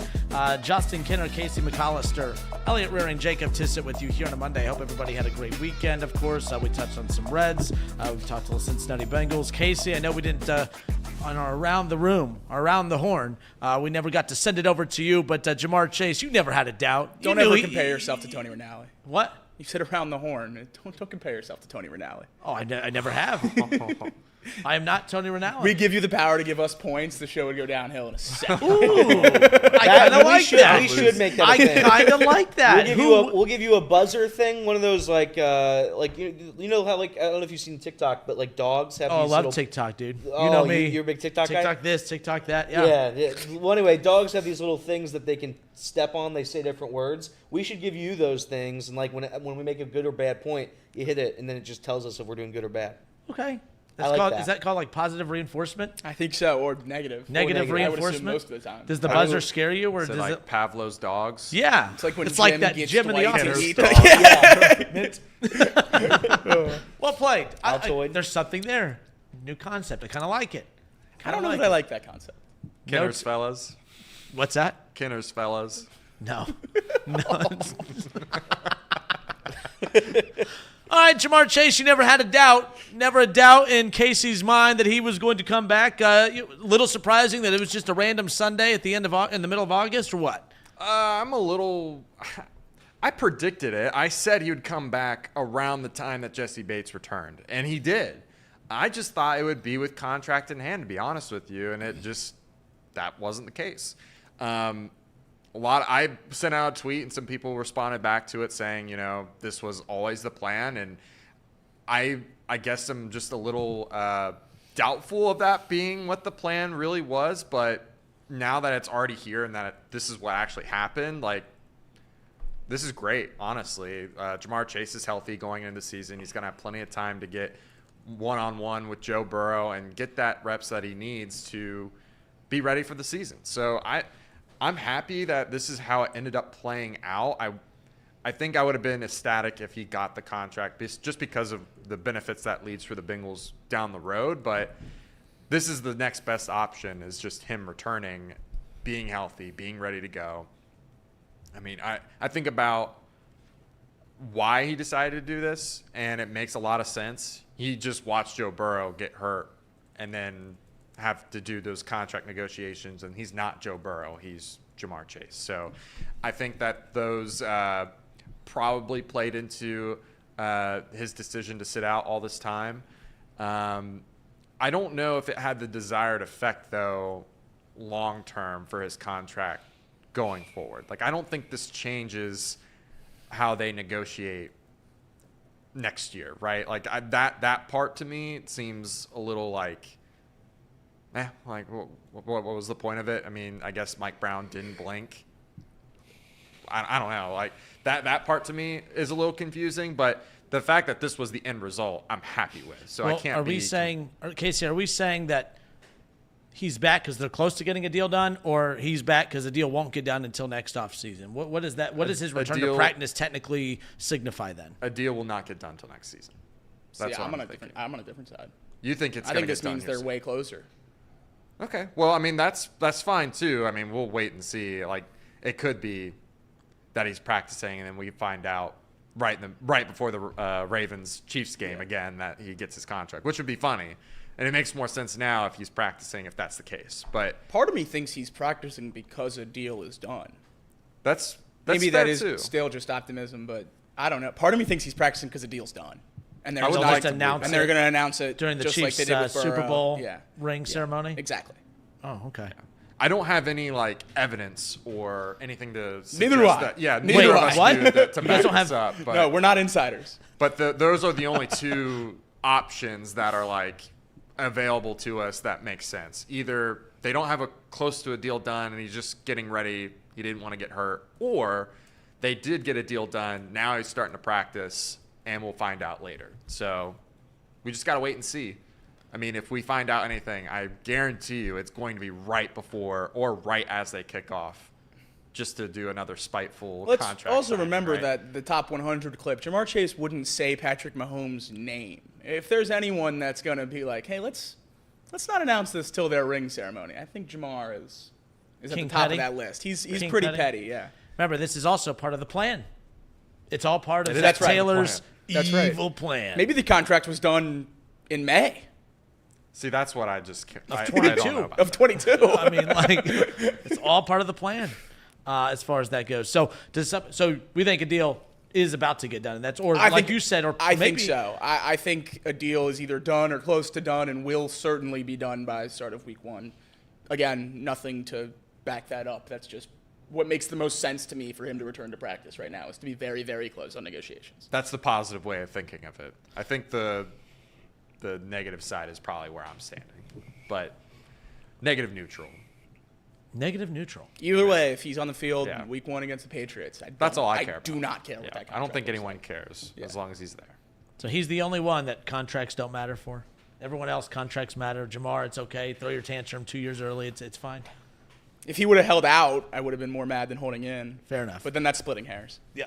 And you're allowed to say, that's my guy. I don't care. Yeah, well, that certainly. I've never acted like that's not part of it. If this Yep. was, I mean, if the minute Amari Cooper threatened to hold out of training camp, I brought it up. So we're all the same when it's not your own team. Fair enough. That's all I wanted to hear as far as that's concerned. All right, college football over the weekend. How about the defending national champions, the Florida State Seminoles?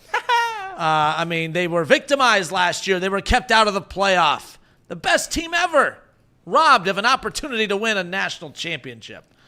Man, oh man. They talked a lot of smack. They even took shots at ESPN's Game Day in the pregame, before. And then they go and they lay a stinker. They get upset. They travel all the way to Ireland with DJ Uiagalelei. At least I think that's how you pronounce it. I probably heard it 5 different ways on Game Day that morning. 5 different ways. But DJ Uiagalelei, I actually thought was a pretty good get for Florida State in the offseason. I'm not going to lie. I did not expect Florida State to lose that game to Georgia Tech. That's what you call a true upset. Now, you brought up the preseason rankings. I don't give a rip. I almost said something else. I don't give a rip about preseason rankings, but I was not shocked to see that Florida State's a top 10 team. I like their coach, the program. It's a good program. I was fine with them being left out of the playoff based on the information we had last year. I know that was a controversial thing last year. Last year has nothing to do with this year, but there was a lot of egg on their face with all the smack that they talked, all the naysayers that they went after, and then to lose to Georgia Tech in the standalone, they were the main matchup on Saturday on week 0, and to lose that game. Georgia Tech win that, Florida State lose it. Jacob, what happened over the weekend? Oh, I think Florida State lost the game, and whether DJ is not the quarterback they thought he was, or if he just stinks and they recognize that too late, I don't know what it is. But when your quarterback's 14 for 18 at one point with a negative yards per pass, that's just a straight up lack of faith by the offensive coordinator. You're not letting him throw the ball deep. You're not giving him a chance to succeed. Whether he can or not, we don't know because they didn't let us see it. But Florida State, that storied undefeated season, they followed up with losing 87-24 to the state of Georgia in their last 2 games. So that's a doozy. That's a good stat there. That's a good, fun little nugget. Herb Street had some fun as well. He trolled him a little bit on Twitter. Man, tough loss for the Noles over in Ireland to a good Georgia Tech team. The great news is with the new 12-team playoff, there's still plenty of opportunities to climb back into the bracket. Regroup and keep battling. That's right. Maybe go. if their starting quarterback breaks his ankle this year, they'll be better. Keep chopping, dude. All they need is DJ to go down. They might have a shot. Yeah, I watched this game. It was a very fun game to watch. That quarterback, I'm not going to bear. I'm going to call him DJ because I'm not even. We all away. Sure. See, two different ways right there. Not even going to try it. I thought he was not great with Clemson, and obviously ever since then it's just been pretty much a disaster. I thought I thought Saturday was no different.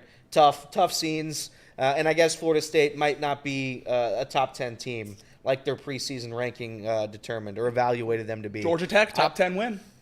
Yeah, Georgia. Their playoff resume is the best in the country. best They're in the the college country. football playoff number 1 right now. No doubt about it. But yeah, I just got upset last year because that a team's season can be negated because one player is not available to play. I think Technically, too. I think that's silly, but nonetheless, it's over. We're done with it. 12-team playoff. The team that they have this season, obviously, not very good. We'll see if they can sneak in. We'll see if they can sneak in. I would wager Keep against. battling. Yeah. So Saturday was pretty cool. Game day.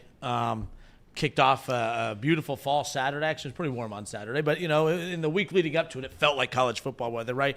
I got to say, your guy, Mr. Saban, right at home. I thought that was he's freaking awesome for that. I'm so glad that he's on that panel. And a shout out to our guy, Mr. Pat McAfee. I thought he was the MVP of week 0 of the college football season. He certainly had a party for himself there. Oh my gosh, I love it. To the point to where they cut his show to regular Sports Center because he was a little intoxicated. Did they cut it? Oh, yeah. Yeah, they cut it. They went to Friday. regular Sports Center. It's awesome. He couldn't even form a sentence. It was great stuff. I saw people were mad about it. Yeah. I just don't like. Have some fun. Everyone, you don't have to get mad at every little thing. The guy's over there having a good time, putting on an entertaining show. And if he's going to party too much, that's his brand. So he has a show, and he's very transparent about what his show is. Yeah. And ESPN chose to buy that show. So now it's on a national audience, and a lot of people that aren't fans of that kind of broadcast are now, quote unquote, forced to watch it just because you turn on ESPN.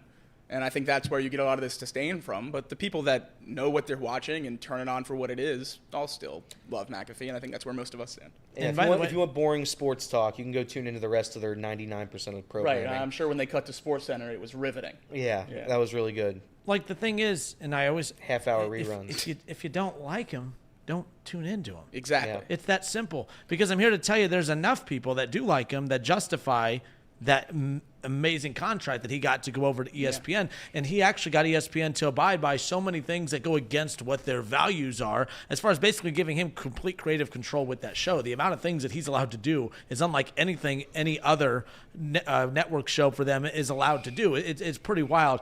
I just knew when I saw him on Friday doing all that stuff, I'm like, oh, the olds are going to be upset. And you get their panties in a wad, everyone's going to get all upset, and that's exactly what happened. But the big question I have is why? What does that do to you?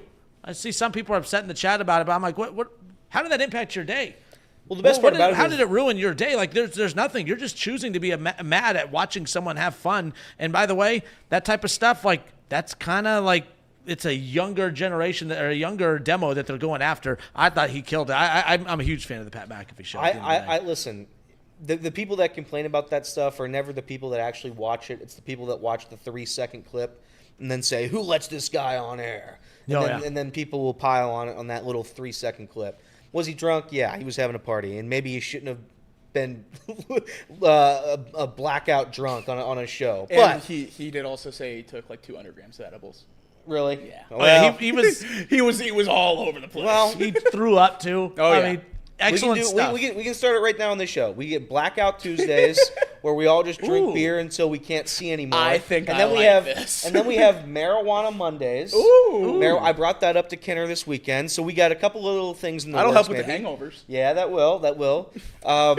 I did see one clip that was very, very funny where Nick Saban, I don't know what they were talking about, but Pat just started barking like a dog. Yeah. And Nick Saban just stared at him. And it's like, what are you doing? But those two together is why that stuff's perfect. Yeah. Like it's two completely different type of people that they sit next to one another. But I know what you're talking about because Saban's given this very professional delivery of his take, and then all of a sudden you just have Pat just barking at him, and he just stares at him like, what the hell is wrong with you? Yeah, at one point Pat went and grabbed Miss Terry and was dancing with her. Like it was a great time. It was a great time. So the reason that Pat McAfee was the MVP of Week 0 is because we saw how trashed he got on Friday, but I've never seen a guy look so non-hungover the next day. That's what was impressive. He was on his A game Saturday morning for Saturday afternoon, whatever it was over in Dublin. I'm not even sure. Fantastic stuff. Shout out to Pat McAfee. And those who have a problem with it, I said you should live a take little. A few notes. I should take a few notes. I can't. I'm not a Guinness guy. You a Guinness guy? I like Guinness. You a Guinness guy? I don't drink beer. You don't drink beer? That wouldn't be a good one to start. I think you would. I think you just go off the deep end and just become a darks only guy. Yeah, I don't know about that one. So there you go. All right, Off the Bench presented by United Dairy Farmers, Chatterbox Sports on YouTube, 1410 ESPN Radio in Dayton. A little news, not news, coming up on the other side. Plus, we'll take a look at some of the big matchups in college football, because if you don't buy into Week 0 college football, well, good news, college football's 100% here this weekend. We'll get to all that coming up. More Off the Bench next.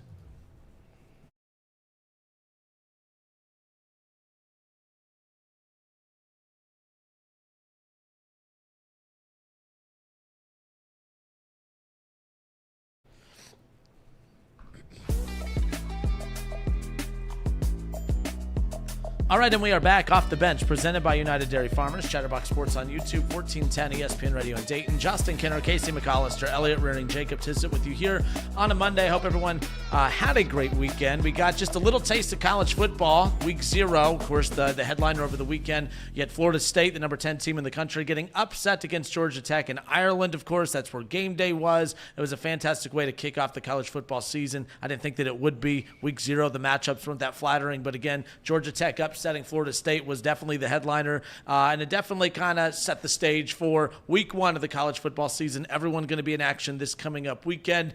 Although it's the Week 1 of the regular season, college basketball, to me, does a way better job of setting you up with the marquee matchups to tip off the season right away.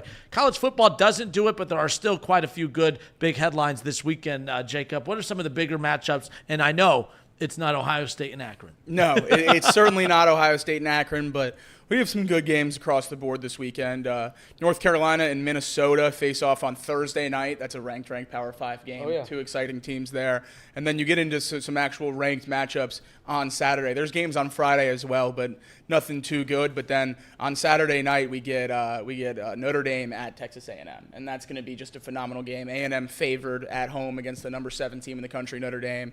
So that should certainly be an interesting one on Saturday night. And then most of the ranked teams play unranked opponents, those normal cupcakes that you see early in the college football season before you get into conference play. But we have a marquee out-of-conference matchup, a classic Big Ten SEC showdown. Love it. With Southern California, Yes. noted Big Ten school, against LSU on Sunday night. Love college football throwing us a standalone ranked game against two major programs on Sunday night. I think that's a great way to cap off Week 1 and roll into the rest of the They season. did that last year, right? Yeah, LSU they've been doing it for a few years. LSU was a standalone game, right? I believe so.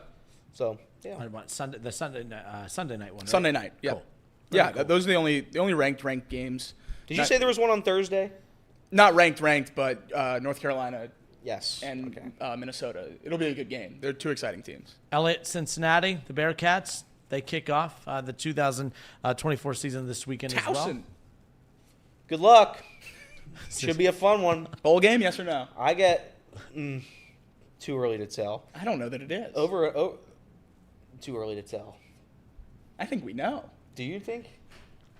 Well, the answer is no, but I don't think it's too early to tell that. Well, no, but the Bearcats. Listen, they're gonna do whatever they want. Big Sat is gonna lead this program back. Sat. I saw their coaches were taking ice baths this weekend. That's fun. I saw that. That was a cute little bit. Yeah, it's a winning team move. Yeah, if they win 4 games this year, I'm gonna be pissed. But nonetheless, hopefully they're back. It's hard to rebuild an entire football program. I have all my faith in Big Sat. So the Bearcats opened up with Towson, as we talked about. They got Pitt Week 2. They're at Miami. Big 12, Cincinnati at They're going Miami to lose of that Ohio. game. They're going to lose that game? Certainly. They're gonna lose that game. Yeah. So let's say, so you said you'll be pissed if they win 4 games because you don't want this season to be anywhere close to being successful. You want Big Sat, Big out? I don't think Big Sat's going to be Big Out because I think Really? he has to be given a leash to at least try to rebuild this program. And God knows, like Wes Miller's, his leash is as long as ever, and they extended him without any postseason success whatsoever. So I think Sat's going to be here for a little bit. I'm going to try not to crush the program while he rebuilds it and move on from it. This is the last year we're playing Miami. I'd like to win it. But at the end of the day, I know this team isn't going to win a college football, whatever that's called, playoff game. I'm aware of the situation. I have one game circled on my schedule this year, and it's Colorado. Go to Colorado, beat Colorado, and I'll have a happy year. If that's their only win on the season, I'll be happy. Noted rivalry. Noted college football rivalry. Yeah. We talk about conference realignment, and that just brings you great things like the heated rivalry. Throw out the record books, man. When Cincinnati plays Colorado, throw out the record books. Well, here's what it is. It's Coach Deion Sanders. He wanted to be a Bearcat. He did. We said, you know what, Deion, we're going to go with Big Sat instead. That's right. Big Sat's far better. So if we're able to win this, it's almost a revenge game for Big Sat. In a way. In a way, because we would have rather had Deion. So he's, in his mind, saying... No. We rather had Big Sat. Well, no, the fan base wanted Deion. Right. The higher ups, they wanted Big Sat. Right. But so really, it's a revenge game for Big Sat on his own fan base. On his own fan base. I like that. I think that's the spin zone there. What's this? What's going on? What is this? You didn't follow that? No. Like I've noticed it when we've talked about this in the past. I thought it was pretty easy to follow. I thought it was so I wasn't here when the coaching search was going on. Deion obviously goes to Colorado. I've heard from multiple people that Deion was very interested in the Cincinnati job. They were not interested in him. But I said sarcasm on your guys' end. Where were you guys with that? I don't think there is. I don't know what you can say on radio. There's not a chance in hell Deion wanted to come to Cincinnati. I don't think. I think there were talks. I think there were discussions. I think Deion was going to go to the highest bidder, no matter who it was. So I have a hard time believing Deion Sanders to Cincinnati was ever in serious conversation, despite what everybody tells me, because people do tell me that there was actual serious conversation about it. I just don't think so in any world. Serious conversation, I can debate believe. From my end, and I never do the my sources thing, and I don't have sources, but I know a guy that's friends with him, that Cincinnati, there was never conversations. That was the drama. That was the problem. That Cincinnati didn't even entertain it. Wouldn't even entertain the idea that Deion would have listened to consider. Now, Deion wanted Florida State. Deion wanted a bigger platform. When the bigger platforms weren't available, enter Colorado, enter Cincinnati. I think he would have done a way better job with Cincinnati than what's being done there. And I actually think that that this city would have done a better job of welcoming him, and I don't know, all the Deion noise that's going on in Boulder I don't think is as loud in Cincinnati. But I think that, can you imagine Shedeur in Cincinnati? I would have killed for Deion at Cincinnati. Well, I would have loved killed it for Deion. I would have loved it. I would have loved Deion to be in Cincinnati. I would love it with all my heart. He wanted to be here. It gives me something to watch. He wanted to be here. Do you think he wants to be in Boulder though? Like, yes. I don't think he wants to be in Boulder. I think Boulder is one of the best cities in the Power 5. Have you seen what that stadium looks like? The view. No, it's a beautiful area, no doubt. Yeah. But like Deion can't take a chance. If he had to choose, Cincinnati would have given him a better opportunity to springboard somewhere else with success. I think know that's true. The sights of Boulder beat the sights of Cincinnati. Don't get me wrong. I just think I do think he was looking at an opportunity where could he go win faster. Cincinnati was a healthier program at the time that he would have taken over post Luke Fickell than Colorado. You're not wrong there, but he had much more control over Colorado's roster than UC's, and I think that was what he was focusing on, not winning right away. And I don't think UC would have given him the free transfer he walked portal. in there on day one and said, "I'm bringing my Louis." I don't know that UC would have let him do that, and I think that was what he was focusing on.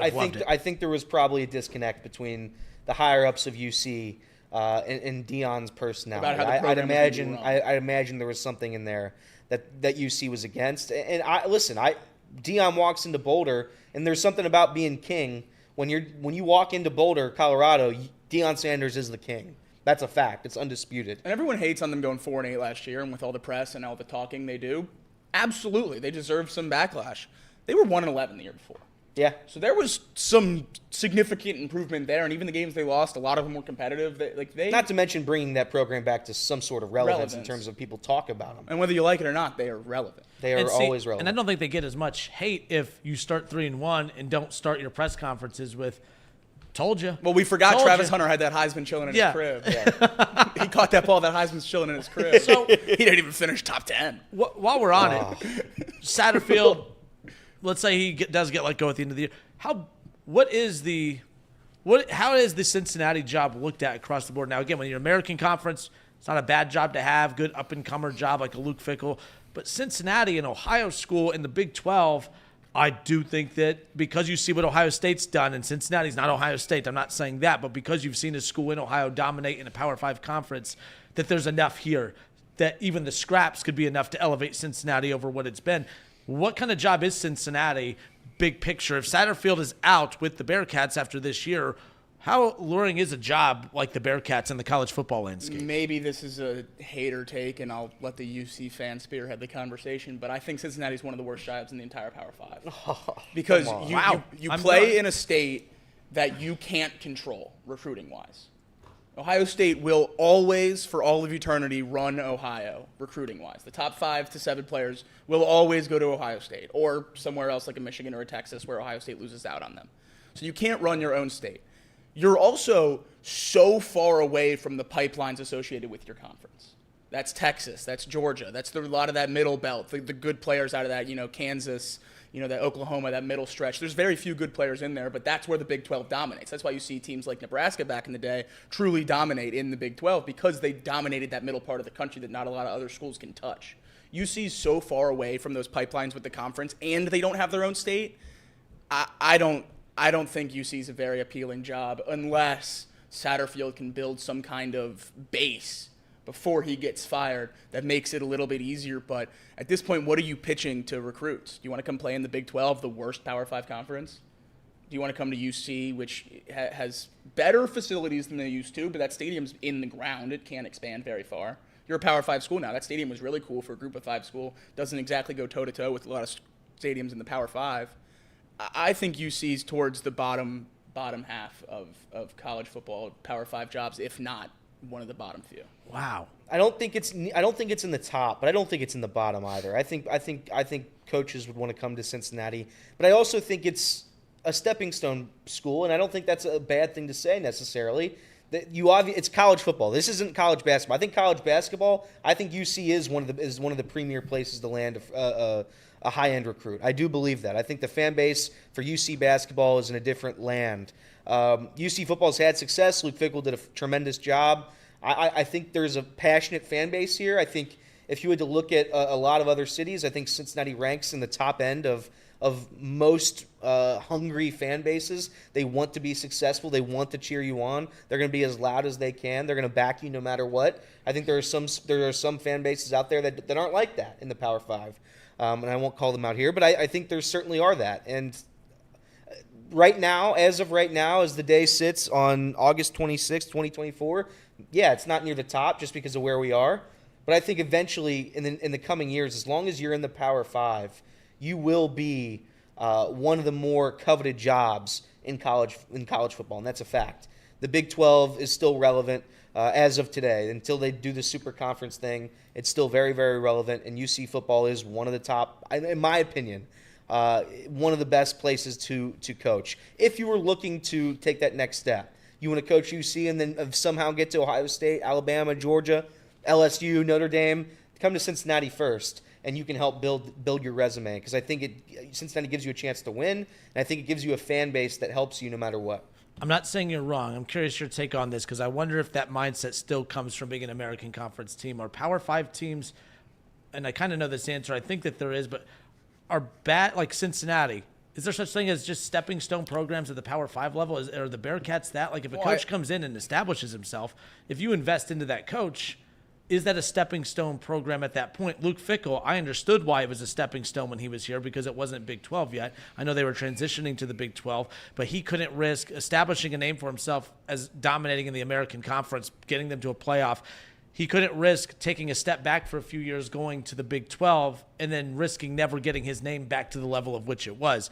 So that's why I think he jumped that he jumped ship before they really got rolling in the Big 12. But if a coach if Sapp builds it up, I don't know. Is it like Purdue? I guess Purdue. Well, yeah. I guess if you're Cincinnati, where a good year is an 8-win season or a 9-win season, you can't get any better than that. But this is a program that has proven it can compete at the national level with the big boys, get into the playoff as an American Conference team. Why could you not get back to that as a Big 12 team? If you're going to say UC's is still a stepping stone job, then I think I agree. But that's part of why I put them as one of the worst jobs in the Power 5. I don't think there's many stepping stone jobs in the Power 5. Rutgers isn't a stepping stone job. They've had Greg Schiano there for a decade. Like, I think Power 5 jobs in and of themselves are not stepping stones. And the fact that UC still is makes it towards the bottom. But I also think there's, in college football, there's legitimately, 15, 14, 13 elite programs that everybody is trying to get those 13 jobs, and the rest of the schools, I could argue, are stepping stones outside of the really bad ones where you're just fighting to have a job. I wouldn't consider Washington a stepping stone job, even though DeBoer left for Alabama. There's a certain level of job that you will go to, but that doesn't make your old job a stepping stone. Sure, I guess that's fair. And you're right. I just don't think the University of Cincinnati football program will ever reach the heights of the top 15 teams in college football in that landscape. I think they can make the postseason, no doubt about it. But do I think UC's ever become one of the biggest college football programs in the country? No, I do not. And maybe that's a point to Jacob, but I at the end of the day, I think there's far worse programs you can inherit than the University of Cincinnati in Power 5. No doubt. I'm higher on the Bearcat football program than Jacob, but I don't look at them as a stepping stone school. I think you get that school rolling. Here's what works against them from a recruiting standpoint. So when Urban Meyer was at Ohio State, that was the best opportunity for Cincinnati to build, because Urban's biggest critique was he didn't recruit Ohio, right? Like he would throw out random offers to random talented guys at certain schools throughout the state that had pipelines built, but his biggest knock was that he didn't respect the state of Ohio's high school pipelines the way that he should, and I was actually pro-Urban on that. I don't care where the players come from. You're Urban Meyer. I don't care if every player, the best players in the country are coming from California. Go get them. Now, Ryan Day has shifted his focus back to basically trying to win every big name in the state of Ohio. That works against Cincinnati. When Urban was at Ohio State, Cincinnati had an opportunity to capitalize, and I think that he did. Kentucky built up too. Kentucky was building up during Urban's run at Ohio State, because while Urban was ignoring all the talent in Ohio, Kentucky was coming in and swooping up a lot of those guys, and Cincinnati was doing the same thing, and Fickell going there definitely helped with that because of his familiarity with those guys when he left Ohio State. So the problem now is Ryan Day is winning all the recruiting battles in the state of Ohio. Then you got Notre Dame, who wins a lot of recruiting battles in the state of Ohio. Kentucky wins a good share of recruiting battles in the state of Ohio. Like it or not, Michigan. In Michigan. So that's the biggest uphill climb for Satterfield, that it's tough. That's why you can't hire an up-and-coming head coach at Cincinnati. That's why I was pro-Dion at that point, because you weren't committing to Cincinnati, you were committing to Dion. And if it worked at Cincinnati, it would have been fantastic, because that would have created those relationships down the road to open up, as far as a brand is concerned. Let me ask you, Jake, Kentucky will never be an elite SEC football school. Who has a better chance of becoming a football, not power, but just a perennial playoff contender? Kentucky out of the SEC or Cincinnati out of the Big 12? I don't even think it's close. I absolutely think Kentucky, and I think Kentucky's going to contend for a playoff this year or next year. I think Kentucky's a very good team. I think they're trending in the right direction. Losing their coach is tough, but I think they're going to be good. I think they're going to be really, really good. I like Vandegrift a lot. They got the transfer from Georgia at quarterback. He was a top recruit coming out of high school.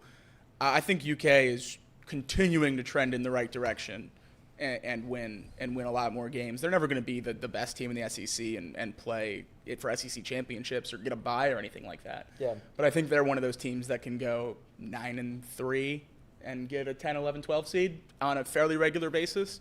I think there's going to be a pool of like 5 to 10 teams that rotate through those spots pretty regularly at the back half of the playoff, and I think Kentucky's going to be in that group. Fair enough. One thing to keep in mind, too, we could do this on tomorrow's show when we have more time, but the 12-team playoff expansion, which level of schools does that impact the most? Like, we'll name schools. I think Kentucky's one where the 12-team playoff, it helps them the most. Like, not the most of every school out there, but there's a list of schools that, like your Iowa States, I think that your Washingtons, although they've made the playoff, I think those tweener teams that you never looked at as being 4-team college football playoff contenders are now contenders because of the expansion. We'll talk about that more in tomorrow's show. But from a radio standpoint, we are done today. We'll continue on Chatterbox on YouTube. But that wraps it up for us. Again, hope everybody had a great weekend. This has been Off the Bench, presented by United Dairy Farmers.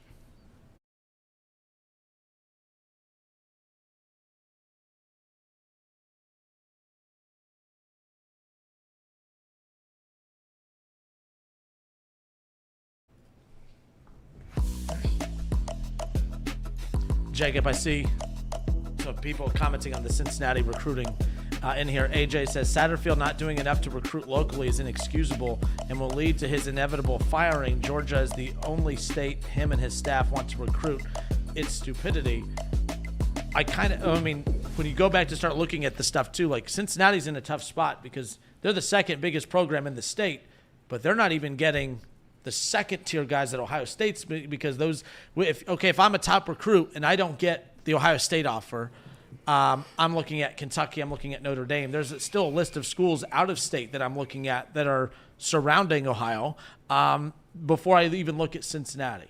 That's why I still think, and then we lightly touched on it, Cincinnati dropped the ball. Whether you like Deion or not, whether Deion would have actually worked or not, to make Cincinnati a household talking point was key to me. That's why Satterfield was a bad hire, in my opinion. And this may be a weird take, but Deion, whether he worked at Cincinnati or not, Cincinnati would be, you're talking Ohio State in the state of Ohio, you're talking Cincinnati right after it. Cincinnati's an afterthought. That's a problem. That's why I didn't like that hire. Now, if Deion wasn't available, it's one thing. But because he was available, and regardless of what reports everyone hears, Cincinnati not being more aggressive to go after that, in my opinion, was why I thought they dropped the ball. Satterfield, a good solid hire. He wins 6 games here. He wins 8 games, then wins 9.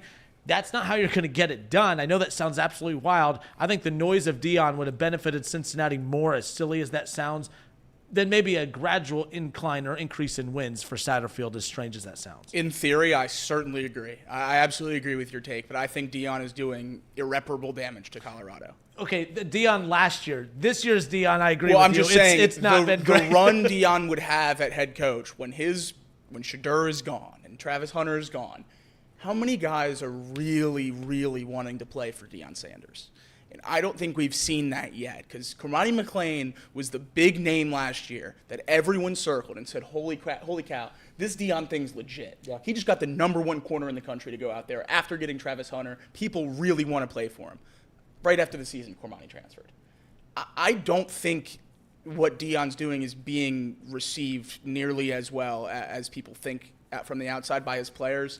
I think he's really damaging Colorado long term, even though he's helping them in the short term. I think when he inevitably goes to the bigger job, which is the same thing that would happen if he came to Cincinnati, he would inevitably leave for a bigger job. And when he does so at Colorado, I think they might be worse off than they were before. And it's hard to be worse off than they were before, but I think they might be after Deion. Satterfield's going to be here for, at the max, the length of his contract, and then he is going to be gone, and they're going to have another chance. And I don't think Satterfield is going to do enough to put this program in a great spot or a much worse spot. I think this program is going to be pretty much where it is right now when Satterfield departs, and I think that is better than where Deion would leave it.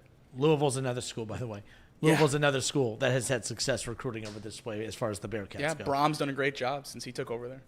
But yeah, I'm just UC football. I've never been as big of a UC football fan as I am a UC basketball fan, in large part because I think college football caters to the teams that have been dominant for so long, and that's fine. That's how it is. It's how it always goes. But for me, do I think Satterfield's going to be the coach here for a long time? No, I do not. I think he'll be here for a couple years. He'll try to build the program as best as he can, and then inevitably he'll be gone. I imagine within 5 years. I hopefully probably within 3 or 4 years. But we'll see. Maybe he proves me wrong. I hope he does. I hope he proves me wrong. I do think Deion Sanders now, the shtick of Deion Sanders today, is very different than what it was coming into Colorado. So if Colorado's able to have some sort of successful season over the next couple of years here, where he takes them to a playoff, he can prove me wrong as well. But I think Deion right now is bad juju as well. So here's an interesting one. Again, this name, I'm not trying to say that this is a name they should go after, but this is like North Carolina when they went after Mac Brown. I thought that was great. Yep. Right? Like that was a North Carolina became relevant because of Mac Brown, but you never expect North Carolina to be a national championship contender, but they're going to be – that could be a fringe playoff team as well with the expansion. Sure. But I just came across this. Jimbo Fisher, on his coaching future. There is only so much you can hunt and fish before you want to get back in. He goes, I'm going to be watching a lot of film this year, and if I see that there is the right opportunity for me to get back into it next season, he's in. So, again, doesn't mean he wants Cincinnati, but if you're Cincinnati, you fish in those waters. No pun intended. I don't even categorize myself as a Cincinnati hater, and I know after this last segment that might be tough to believe. But I really don't consider myself a Cincinnati hater. If they hire Jimbo Fisher, you will see me hate a team like a team has never been because you hate before. Jimbo. Oh my! There is not a soul in college football I hate more than Jimbo Fisher. So if he comes to Cincinnati, Elliot's going to have to scoot over a chair and give me a little space. That's simple. But it's just Max Sat was coaching 2 teams. That is correct. He was coaching Louisville as well. He gets credit for that. Well, season. Fickle was also coaching UC, right? No. Just Sat. Okay. Sat gets 2 teams. Fickle was just coaching 1. Fickle was coaching 2 teams back during his last year at Cincinnati. The entire time. Yeah, that's tough. That was a tough one. That bowl game was fun. How many coaches do that? How many coaches have done that? All. They coach in that bowl game? No. Oh, I thought you meant just not coach your team's bowl game. No. Coaching in the other team's bowl game, I've never seen that before. That was wild. I mean, that's insanity.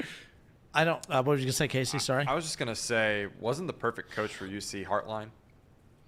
Apparently, he bombed interviews. There was a lot of stories about his interview process and everything not going well. But Great for me. Wouldn't that be, despite how he did performance-wise in interviews, I could care less about that. But the perceived look of UC is much better with Brian Hartline as your coach, I think, last year. A young guy, sure, yeah. I don't think as a Power 5 team I'd want to hire a first-time head coach. Yeah, but here's the thing. I don't think Scott Satterfield's done anything. He said. Well, I don't think Satterfield was the right hire either. So. Yeah, I know. I just I look at what he did with Louisville, and you couldn't have had a more disappointing tenure with a team. What's a worse feeling? I don't know necessarily that I've felt this, so I'll defer to you. What's the worst feeling than hiring a coach and the other team's fan base throwing a party? I mean, Louisville fans were ecstatic. Yeah, They were so happy. If you had to poll Cincinnati football fans how many wanted Satterfield, I don't know, 1%. 1% of people wanted Satterfield, and he was never a name that was ever thrown out either. There was a couple of, I think, the Buffalo coach in the MAC. And then there was Hartline. Deion Sanders had a rumor for about a day and a half. But it was never, ever Satterfield. Once they said his name, it was like, didn't sound good. So I mean, he did fine at Appalachian State. Good for him. Louisville 8-5, 4-7, 6-7, 7-5. Yikes. Jacob, where did Day coach before? I know he's in the NFL as a quarterback. I thought he was the OC. He was the you just mean coached in general. Okay, I meant head coach. He wasn't a head coach before Ohio State. So but Hartline's never called plays before. That's my thing. Yeah, so this is why I'm not as high on Hartline as a lot of people. I don't dislike Hartline at all. I think he gets way too much credit for stuff that I don't think is all on him. And I know this sounds wild, but hear me out on this. I have never seen when Nick Saban, regardless of the position, okay, when they would get the best defensive tackles in the world, when they'd get the best safeties, when they got Caleb Downs, who was their secondary coach at Alabama right now?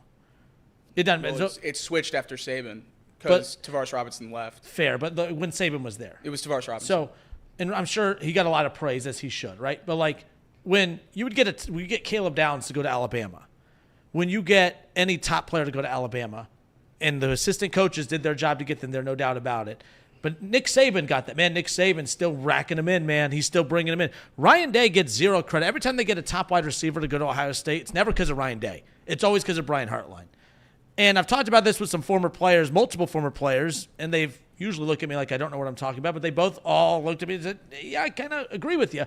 Hartline gets all the credit for all these wide receivers that they get. Ryan Day never gets credit. Every time that they get a big-time recruit to go to Ohio State, it's never Ryan Day getting credit for it. It's always the position coach, which is very strange. It's like Ryan Day, there's like a force field around him that doesn't allow people to give him credit for anything. I give Hartline credit for the wide receiver talent that goes to Ohio State because he's the position coach, no doubt, offensive coordinator now that doesn't have a lot of responsibility. I'm not really sure what his title is now. But the bottom line is Are they there because Hartline's there, or are they there because Ryan Day's offense is one of the most explosive offenses in the country that has produced first-round quarterbacks, that has produced some of the best wide receivers in the country? I think if Hartline leaves and takes the Cincinnati job, I don't think that any Buckeye fan is going to be like, damn, we're screwed at wide receiver now. I like Brian Hartline, no doubt. But I think that guy gets way too much credit for stuff that I don't think has anything to do with him. There might be a receiver or two that they would have lost in recent years, maybe. But I think it's Ryan Day's offense. When he got full reign of that offense, okay, Urban kind of turned it over to him. They opened it up, and obviously you have, you have Haskins. You have Dwayne Haskins, who just threw it all over the place, right, and just killed it. You have Justin Fields. All right, you have C.J. Stroud. Obviously you're hoping big things with Will Howard, but it's like outside. And by the way, as many people wanted to bury Kyle McCord, statistically, not horrible. He wasn't a horrible quarterback. He just wasn't C.J. Stroud. He wasn't Dwayne Haskins. He wasn't Justin Fields. So my point is, I know everyone loves Brian Hartline, but if Ohio State lost Brian Hartline, I don't think it'd be the end of the world. And I don't know how much coaching he would do if he went to Cincinnati. He's never called plays for Ohio State. They buried him on the coaching roster. They gave him a raise and said, we're going to call you offensive coordinator to kind of keep other teams from coming after him, I guess. But I don't know, Jacob, where are you with Brian Hartline? I think the guy gets way too much credit for stuff that I think he's just benefiting from being in the right place at the right time. So I think you're absolutely right that Ohio State is looked at differently than other schools in the sense of Ryan Day not getting the credit for recruits, but I think Ohio State is looked at correctly and other schools are looked at incorrectly. I think the position coaches are the ones that drive recruiting, and I think the Hartline narrative at Ohio State is how it should be for more schools. Nick Saban is in the room for a five-star recruit once or twice. He's the Alexis Diaz. He's the closer. Yeah, right, exactly. Exactly. But he doesn't blow any. He doesn't blow any closes. But fair. That was probably bad timing. Yeah, no. He's like prime Chapman, I think. He's in there at the end. He's closing the deal up, and he certainly has a big thing to do with it. Those guys are signing on to play with Nick Saban. But for the 2 or 3 years that they're recruiting these guys through high school, that's the position coach driving the bus. And I think the first thing I always look at when a guy commits is the position coach and the work that they've done. I think they're the ones that deserve the credit for the recruiting. Fair enough. All right, as we wrap things up, again, the Bengals, what time is their practice today?